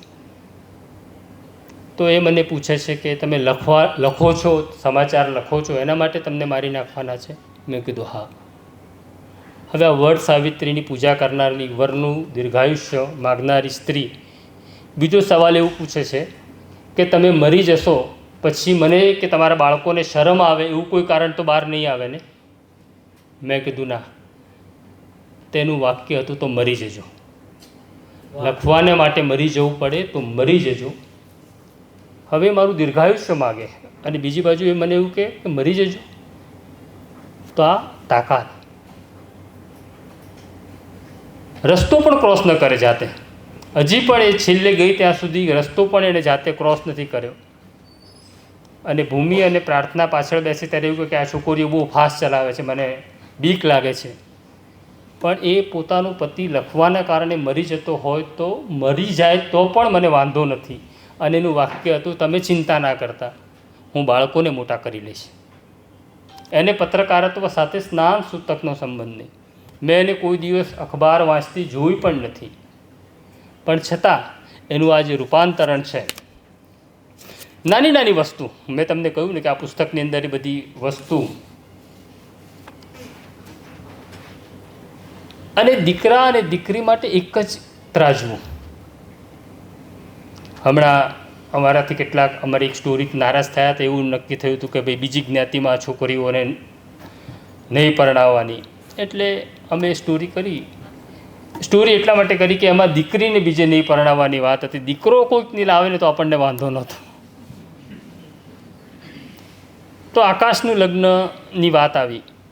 આકાશ અને ભૂમિએ પોતાને એકબીજાને પસંદ કર્યા હતા, તો કોઈ વાંધો નહોતો. એટલે પેલો આપણે પાછું પેલું આવે કે દીકરો લાવે બહારથી તો આપણને વાંધો નહીં, દીકરી ના જવી જોઈએ. કારણ કે આપણે પાછા રાજપાટ બહુ છે ને મોટા, રજવાડા સાચવવાના. નક્કી થયું, લગ્ન પણ થયા. ભૂમિ અમારા ઘરે પહેલાંથી આવતી હતી, અને એ સ્વાભાવિક છે, સાસુને કોઈ શું નામથી બોલાવે તો કે તમે. એટલે એણે એક દિવસ ભૂમિને બોલાવીને એવું પૂછ્યું કે, એટલે એ આઈ કહેતી, આઈ એટલે માં, તો કે તું તારી મમ્મીને ઘરે શું કહે છે? તો કે તું. તો પછી તું મને આઈ કહે છે ને તમે કહે છે, આ કંઈ મિસમેચ થઈ રહ્યું છે. તો સાસુને પણ તુકારે બોલાવવાની નાની નાની ઘટના તમને મોટી ત્યારે જ બનાવે છે કે બહુ મોટો. પણ એણે ભૂમિને પહેલા દિવસેથી એવું કહ્યું હતું કે તું મને તુકારે બોલાવીશ. તો આ પ્રકારની આખી ઘટનાઓ આ પુસ્તકની અંદર છે. આજે 21 સપ્ટેમ્બર, એ દિવસે પણ વર્ષ પહેલાં 21 સપ્ટેમ્બર હતી. 22 સપ્ટેમ્બરે રાતના 10 વાગે એની તબિયત બગડવા લાગી. એનું ઓક્સિજન લેવલ 55 થઈ ગયું. એને હોસ્પિટલાઇઝેશન કર્યું. 5 દિવસ એ ત્યાં રહી, પાછી આવી. ડૉક્ટરોએ તો મને કહ્યું હતું જ કે આનો સમય પૂરો થઈ ગયો છે. એટલે આમ તો એ 15 વર્ષ એણે કાઢ્યા હતા આવી રીતના, પણ હવે એનો સમય બહુ નજીક આવી રહ્યો છે અને છતાં પણ એને જીવવું. તો આજે મારા મિત્રો આવ્યા હતા વિમોચન કરવા, એમણે એ લોકો એને મળતા, એની સાથે વાત કરતા. રામ પણ આવતો, રામ સાથે પણ એ વાત કરતી. મને ડૉક્ટરે કહ્યું હતું એટલે મને ખબર હતી કે એ જઈ રહી છે, પણ એ મને કળવા દેતી નહોતી કે એને પણ એ ખબર છે. કારણ કે મારે રડવું હોય તો હું બહાર જઈને રડી આવતો, પણ મારી આંખો એને કહેતી કે હું રડ્યો છું. ત્યારે મને એવું કહેતી, એનું બાયપેક ચાલુ છે, એ 5 લિટર ઓક્સિજન મશીન પર એ જીવી જ રહી છે, અને છતાંય મને એવું કહેતી કે હું જવાની નથી, તમે રડશો નહીં. એટલે હું પ્રાર્થનાને એને આકાશને એવું પૂછતો કે આને ખબર નથી પડી રહી, તો મત એવો હતો કે એને ખબર પડી રહી હતી, પણ એ કહેવા માગતી નહોતી કે હું જઈ રહી છું. પ્રાર્થના એ ગયા પછી એવું કહ્યું કે એણે મને એવું કહ્યું હતું કે તારો ભાઈ અને તારા પપ્પા દેખાવ ભલે બહાદુરીનો કરતા હોય, પણ ઢીલા માણસો છે, નહીં સાચવી શકે પોતાને, તું સાચવી લેજે એમને. એટલે એને ખબર હતી અને એને ખબર પડી છે એવું રિયલાઇઝેશન આ પુસ્તકમાં બધી વસ્તુઓ આવશે, નાની નાની ઘટનાઓ છે. એ 6 જાન્યુઆરીએ ગઈ, એ 5 જાન્યુઆરી આમ શરમાળ સ્ત્રી હતી. હું એનો હાથ પણ પકડું તો એવું કે બારી બારણા ખુલ્લા છે, કોઈ જોશે તો, એ પ્રકારનો એનો સ્વભાવ હતો. પણ એ 5 જાન્યુઆરીએ મને એવું કહે છે કે તમારું માથું મારા ખોળામાં લો ને. એટલે એ મારા ખોળામાં સૂઈ જાય છે, કારણ કે ઘણા દિવસથી સૂતી નહોતી, ઓક્સિજન લઈ શકતી નહોતી, એટલે એને ઊંઘ નહોતી આવતી. 5મીએ હું એનું માથું ખોળામાં લઉં છું, એ કલાક સૂઈ જાય છે. અને પછી 6મીએ એનું ઓક્સિજન લેવલ વધારે ડાઉન થવા લાગ્યું. એ 5 લિટર ઓક્સિજન બાયપેક હતું, છતાં એનું ઓક્સિજન લેવલ 85-80 થવા લાગ્યું હતું. અને એ 6મીએ જાય છે. હું આ પરંપરા મેં એમાં નથી માનતો, એટલે અમે એના અંતિમ સંસ્કાર પછી એની જે અસ્થિ હતી એને વૃક્ષો બહુ ગમતા, અને બીજું એને નવજીવન બહુ ગમતું. એ અમે એક ફ્લેટ લીધો, ત્યારે ફ્લેટ જોવા ગયા ત્યારે એણે મને એવું પૂછ્યું કે તમે મને અહીંયા લેવા તો નહીં, મારે તો નવજીવનમાં જ રહેવું છે. એટલે એક મજાનો કિસ્સો કહી દઉં. ફાલ્ગુનીએ પણ કહ્યું કે બેગ ભરી લે, કે ચાલો હવે તમારી સાથે તો રહેવાય જ નહીં, આ તો હું છું તો રહું છું. આવું ઘણી બધી સ્ત્રીઓ કે, પણ ખરેખર મારી સાથે તો રહેવાય એવું જ નહોતું. પણ છતાં પણ અમે બેગ બિસ્તરા ભરી લઈએ, અને પછી મારે આ 2 બાળકોને લઈને બાઇક ઉપર બેસાડીને મૂકવા જવાનું એસટી સ્ટેન્ડ. એટલે અત્યારે હું જ્યારે રહું છું ને, બહાર જ્યુસની લારીઓ ઊભી રહે છે, ત્યારે પણ ઊભી રહેતી હતી 20 વર્ષ પહેલાં પણ. એટલે નીકળીએ એટલે મારા મનમાં પ્રોસેસ થાય કે યાર આ ઝઘડો ના થયો હોત તો સારું હતું, કેમ વધારે પડતું બોલાઈ ગયું મારાથી એવું મને લાગે. પછી અહીંયાથી પસાર થઈએ ત્યારે હું એને એવું પૂછું કે જ્યુસ પીવો છે, એટલે કે એ આટલું જ કરે, હા પણ ના પાડે. એટલે હું આમ યુ ટર્ન લઈને જ્યુસની લારીએ, પછી એકબીજા સામે જોવાનું નહીં. એટલે હું ત્રાસી આંખે જોઈ લઉં કે એના હાવભાવમાં કોઈ ફેરફાર થયો છે, કયા ટેમ્પરેચર ઉપર અત્યારે માહોલ છે. પછી જ્યુસ પીધા પછી હું એને પૂછું કે જવું છે, તો કે હા. એટલે હું પૂછું ક્યાં, તો મને કે ઘરે પાછા. તો અમે એ જગ્યાએ બહુ જ્યુસ પીધો, અને પછી ખબર નહીં ત્યાંથી વિવેક આવી ગયો, શિલ્પા આવી ગઈ, ને અમે ત્યાં જ રહેવા આવી ગયા. એટલે જ્યાં અમે જ્યુસ પીતા હતા એ જ ઘરમાં અમે રહેવા આવી ગયા. તો આ પ્રકારની બધી વાતો એમાં છે. શિવાનીનું જવું એ બહુ સૌથી મારા માટે બહુ કપરો અને કઠિન કાળ એટલા માટે છે કે મને બીક એટલે લાગી કે મારી ઉપર પેલા સતત પોલીસ કેસ થાય, અને ત્યારે એવું કે શું ભાગી જાઓ છો, એટલે શું ડરો છો, જાઓ જેલમાં. મેં કીધું હવે મને કોણ કહેશે કે ડરો છો શું કામ, જેલમાં જવું પડે તો જાઓ. આ બધી પ્રક્રિયામાંથી હવે મારી પાછળ એવું કોણ છે, કોણ મને એવું કહેશે કે ડરીશ નહીં, અને એવું બોલતી કે હું છું ને ત્યાં સુધી તને કંઈ નહીં થાય. હવે મને બીક એવી લાગી કે હવે તો એ નથી, હવે મને કંઈ થશે તો આ ડરનો એક ગાળો બહુ લાંબો ચાલ્યો. પણ કેટલાક મિત્રો અહીંયા છે જે મારી સાથે પરાણે હું એમને સરદાર પટેલ સ્ટેડિયમમાં મોર્નિંગ વોક કરવા લઈ જાઉં, મારા કારણે એમને ચાલવું પડે. હું મારું ડિપ્રેશન ઓછું કરવા એમને ચલાવતો હતો. પણ એ ગાળામાંથી પણ પસાર થયો અને હવે હું એ નથી ને તો પણ એની સાથે જીવવા માગું છું. એટલે અમે રોજ એ સવારે મને 5 વાગે ઉઠાડે અને એવું કહે કે ચા પીવા જઈશું. એટલે અમે બંને કારમાં કે પછી બુલેટ ઉપર અમારી સામે ચાની કિટલી છે ત્યાં ચા પીવા જઈએ. તો આજે પણ હું ત્યાં ચા પીવા જાઉં છું અને હું કહું છું કે શિવાની તું મારી સાથે છે. અમે પછી રિવરફ્રન્ટ ઉપર જઈએ અને જે પથ્થર ઉપર અમે બેસતા હતા ત્યાં પણ હું એને કહું કે શિવાની આપણે અહીંયા બેસતા હતા, તો આજે પણ મારી સાથે છે. તો ઘણી બધી જગ્યાએ હું એકલો જઉં છું અને શિવાનીને સાથે લઈને જઉં છું. શિવાની છે મારી સાથે. આ પુસ્તક એ જ્યારે પાછી આવી 27-28 સપ્ટેમ્બરે, ત્યારે મેં એને એવું કીધું કે તારા માટે હું પુસ્તક લખીશ. અને એ બાજુમાં ઓક્સિજન માસ્ક લગાવીને બેઠી હોય અને હું લેપટોપ ઉપર સ્ટોરી લખું, પણ મને રડવું આવતું. એટલે એની હાજરીમાં હું 6 કે 7 હપ્તા જ લખી શક્યો, આગળ ન લખી શક્યો. પણ હું તારા માટે પુસ્તક લખીશ એવું મેં એને કહ્યું હતું અને મેં લખ્યું. અને આ પુસ્તક એટલા માટે પણ વાંચવું જોઈએ કે આપણા ઘરની સ્ત્રીને આપણે કદર કરતા થઈએ. પછી આપણી દીકરી હોય કે આપણી પત્ની હોય કે આપણી મા હોય, તો આપણને ખબર પડે કે સ્ત્રી કેટલી મહત્ત્વની આપણી ભૂમિકા અદા કરતી હોય છે. આપણે એવું માનીએ છીએ કે તારે શું કરવાનું છે, ખાલી છોકરા સાચવવાના છે ને રસોઈ કરવાની છે ને. પણ એ જે કરી શકે છે અથવા જે કરતી આવી છે એ આમાંથી આપણે કંઈ જ નથી કરી શકતા. તો ખાસ વિનંતી છે કે આ પુસ્તક વાંચજો અને તમારા પ્રતિભાવ મને આપજો. તમે આવ્યા એ બધા માટે ખૂબ ખૂબ આભાર.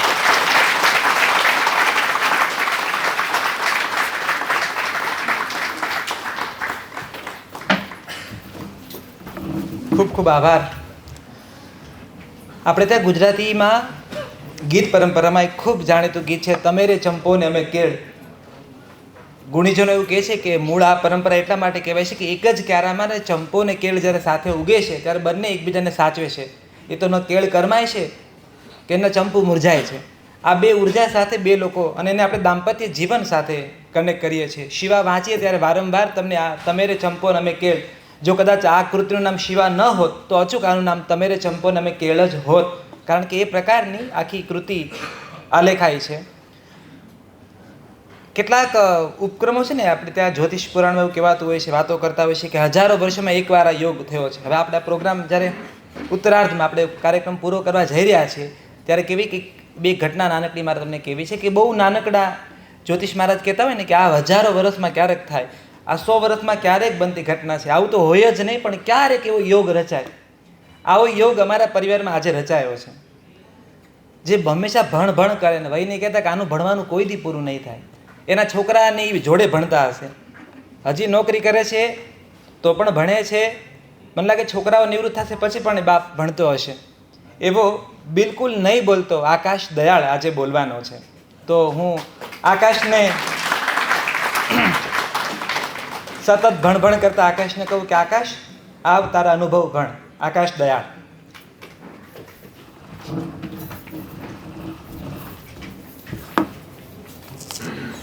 સૌપ્રથમ હું આપ સૌનો આભાર માનું છું, તમે આ પુસ્તક વિમોચનમાં આવ્યા.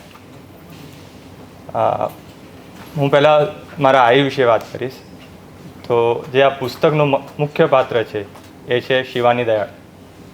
એ જે શિવાની દયાળ છે એના એ પાત્રના ઘણા બધા નામ છે. લગ્ન પહેલાં એને પ્રવીણા નામ હતું. એની મમ્મી એટલે મારી નાની એને પ્રેમથી મુન્ની કહેતા હતા, બરાબર. રામ માટે વહીની છે, શિલ્પા આંટી માટે એ ડાર્લિંગ છે, પણ મારા માટે મારી આઈ હતી. મારા આઈની વાત કરું તો એણે જે 6 તારીખે એનું નિધન થાય છે. પછી 14 તારીખે ઉત્તરાયણ હોય છે. 25 તારીખે મારું ને ભૂમિનું ગોવા જવાનો એક પ્લાન હતો, એ અમે ત્યાં જઈએ છીએ. તો આ સમગ્ર ઘટના થઈ એમાં મારા જીવનનો પહેલો પ્રશ્ન ઉદ્ભવ્યો કે પપ્પા એકલા પડી જશે. કારણ કે જનરલી આપણે જોઈએ આપણા જીવનમાં એક સૌથી મોટો પ્રશ્ન હોય છે કે લોકો શું કહેશે, પણ એ પ્રશ્ન ના ઉદ્ભવવો અને પોતાના લોકો વિશે વિચારું એ સમજ હું કેળવી શક્યો એ મારા આઈના કારણે.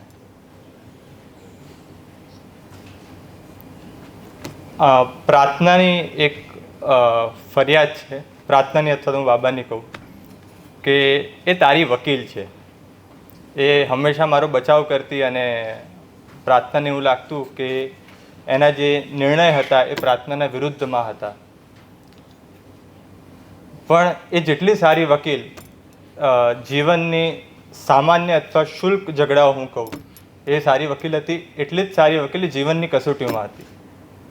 એ ભલે અમારા જીવનના અંગત પ્રશ્નો હોય કે પછી પપ્પાના કારકિર્દીમાં એમને મનને હચમચાવી નાખે એવા પ્રશ્નો હોય. જે મમ્મીનો અંતિમ સમય હતો, છેલ્લા 6-7 દિવસની વાત કરું એટલે 30 ડિસેમ્બરથી લઈ કે 31 ડિસેમ્બરની આજુબાજુ અમારા ઘરમાં એવો પ્રશ્ન ઉદ્ભવ્યો કે હવે મમ્મીનું આયુષ્ય બહુ ટૂંકું છે. જે એમના છેલ્લા ડૉક્ટર હતા ડૉક્ટર દુર્ગેશ, એમણે એવું કીધું હતું કે અમને તમે જો દાખલ કરશો તો 1 મહિનો હજી જીવી શકશે. અને ત્યારે પપ્પાના અને અમારા વચ્ચે સંવાદ થયો કે શું કરવું જોઈએ. તો મારો સૌ પ્રથમ વિચાર હતો એ કાલે જતી હોય તો આજે જાય. તમને કદાચ આઘાત લાગશે આ વિચાર કરી, આ સાંભળીને કે એક પુત્ર એના માતા વિશે આવું કહે છે, પણ એને જે પીડામાં જોવી એ કાળા પાણીની સજા કરતાં ઓછું નથી. હું આ પુસ્તક વિશે વાત કરું તો તમે અત્યાર સુધી હું બાબા કહું છું, પપ્પાને બાબા કહેવાય છે મરાઠીમાં. બાબાની ઘણી બધી સારા અને કડવા અનુભવો જોયા હશે.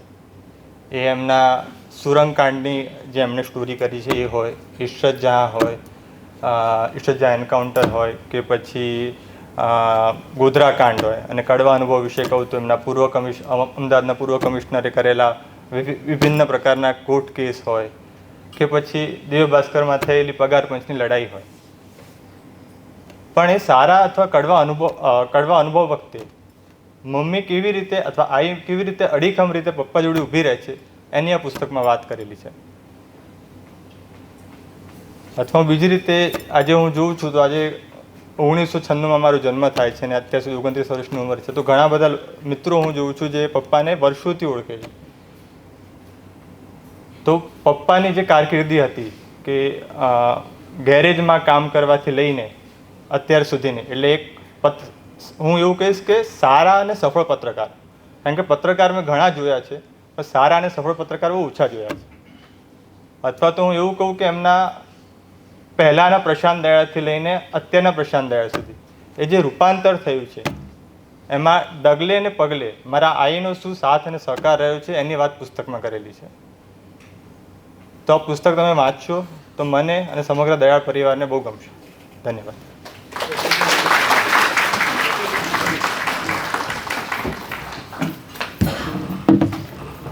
થેન્ક યુ આકાશ. દરવાજા પાસે આ પુસ્તક આકાશે જેનો ઉલ્લેખ કર્યો છે એ ઉપલબ્ધ છે. 200 રૂપિયા પુસ્તકની કિંમત છે, પણ આજે ખાસ આપણે 150 રૂપિયા ડિસ્કાઉન્ટ સાથે આ પુસ્તક ઉપલબ્ધ થશે. આપણા પુરાણોની બહુ અલગ અલગ સૌંદર્ય છે. આપણે જ્યારે આ ઉપક્રમ પૂરો કરવા જઈ રહ્યા છીએ ત્યારે અંતિમ વાત આ કરું છું કે એમ એક પુરાણ છે મૃત્યુ પુરાણ, અને મેં એક બહુ સુંદર વાત કરી છે કે જ્યારે આપણા સ્વજન મૃત્યુ પામે છે ત્યારે સંપૂર્ણ રીતે આપણા જીવનમાંથી એનું અસ્તિત્વ ભૂંસાઈ નથી જતું. આ પુરાણ એવું કહે છે, માર્કેન્ડ મુનિ અને વેદવ્યાસ વચ્ચેનો સંવાદ છે કે એમની ઉર્જા છે ને એ આખા ઘરમાં અને લોહીના સંબંધ છે દરેક વ્યક્તિમાં એ ઉર્જા પહોંચતી હોય છે. અને પછી એ સ્વજનના મૃત્યુ પછી પાછળ રહેલા દરેક લોકોના સ્વભાવમાં 40%, 20%, 30%, 10% જેવી એમની જરૂરિયાત એ હિસાબે ઉર્જા બધામાં જાય. અને પછી તમે જ્યારે નિરીક્ષણ ઝીણી આંખે એ ઘરને ઓબ્ઝર્વ કરો તો એ વ્યક્તિ સતત તમને ત્યાં દેખાય, કારણ કે એનો એ સ્વભાવ પાછળ રહેલા દરેક લોકોના સ્વભાવમાં વણાઈ જતો હોય છે. અને એવો અમે નવજીવન બ્લોક્સમાં રહેતા બધા જ લોકો આ દયાળ પરિવારમાં નોંધી શક્યા છે કે અમારી પ્રાર્થના હોય, ભૂમિ હોય, આકાશ હોય કે ખુદ પ્રશાંત દયાળ હોય, એની અંદર અત્યારે વયની જુદા જુદા સ્વરૂપમાં એની ઉર્જા વિદ્યમાન છે. તો એવી અમારી પ્રાર્થના જે હવેના વર્ષોમાં જરા જુદી રીતે અમારા બધા વચ્ચે ઉઘડી છે, એનું નામ સાર્થક થાય એ પ્રકારના ઉત્તમ કામો કરી રહી છે. તો આ ઉપક્રમના અંતમાં હું પ્રાર્થનાને વિનંતી કરું કે ખાસ આભાર દર્શન કરે અને પ્રાર્થના દયા.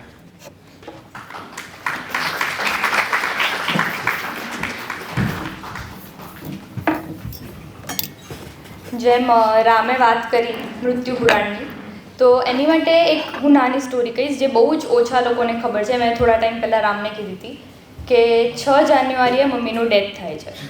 એની પછી થોડો સમય એવો હતો જ્યારે હું મંદિર નથી જતી. એકવાર એવું પણ હતું કે અમે બધા બહારગામ ગયા હતા અને ત્યારે બધા મંદિર ગયા હતા, પણ હું અંદર નથી ગઈ.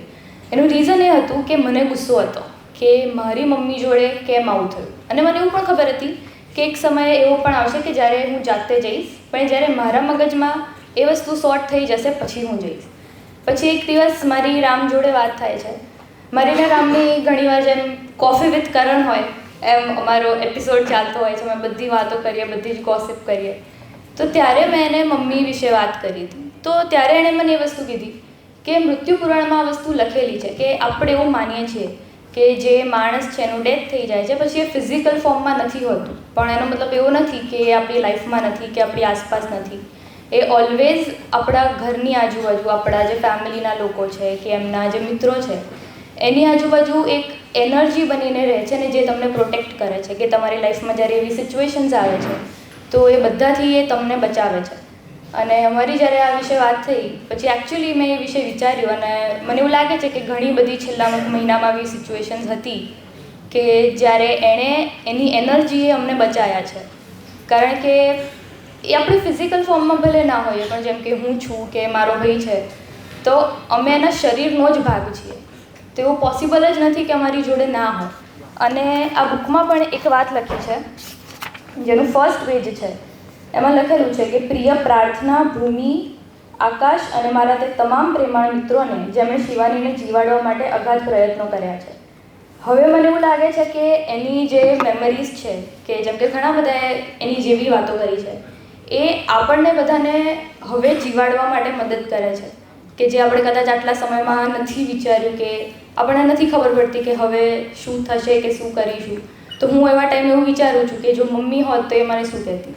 કારણ કે મને એવું લાગે છે કે એસ્પેશિયલી મારી માટે અને મારા નાની માટે એ મારી મમ્મી, મારી આઈ એ અમારી સાયકોલોજિસ્ટ હતી. મારી નાની મને હજી પણ ઘણીવાર કહે કે એને જ્યારે સારું ના હોય તો મને એવું કહે કે મને શિવાની એવું કહેતી કે તને સારું નથી તો તું આ દવા લઈ લે. એ ભલે ડૉક્ટર નથી પણ એવું કહેતી હતી કે તને સારું નથી તો તું આ દવા લઈ લે.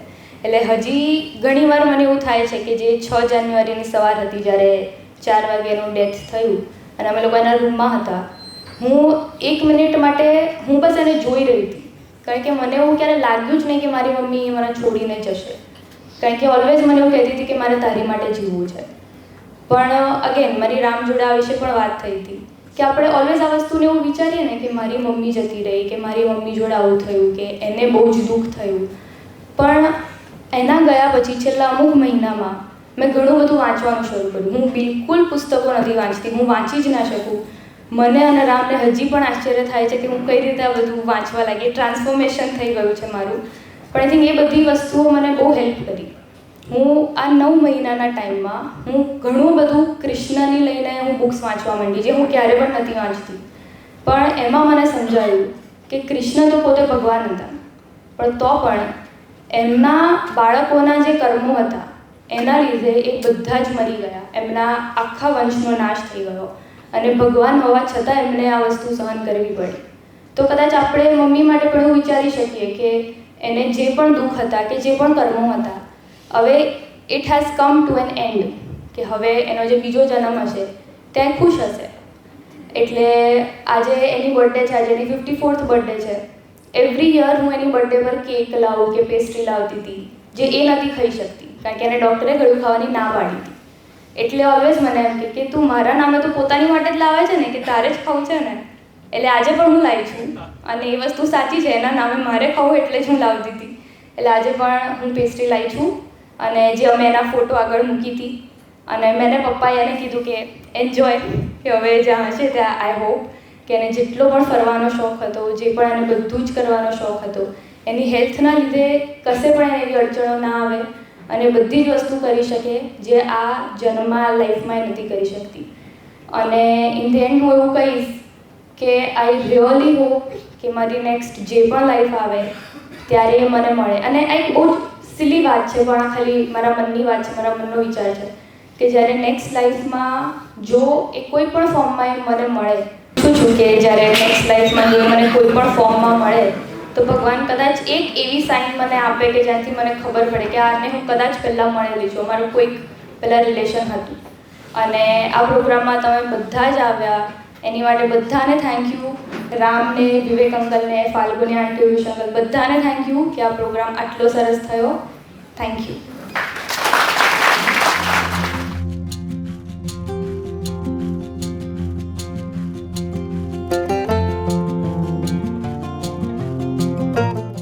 વૈષ્ણવજન તો તેને કહીએ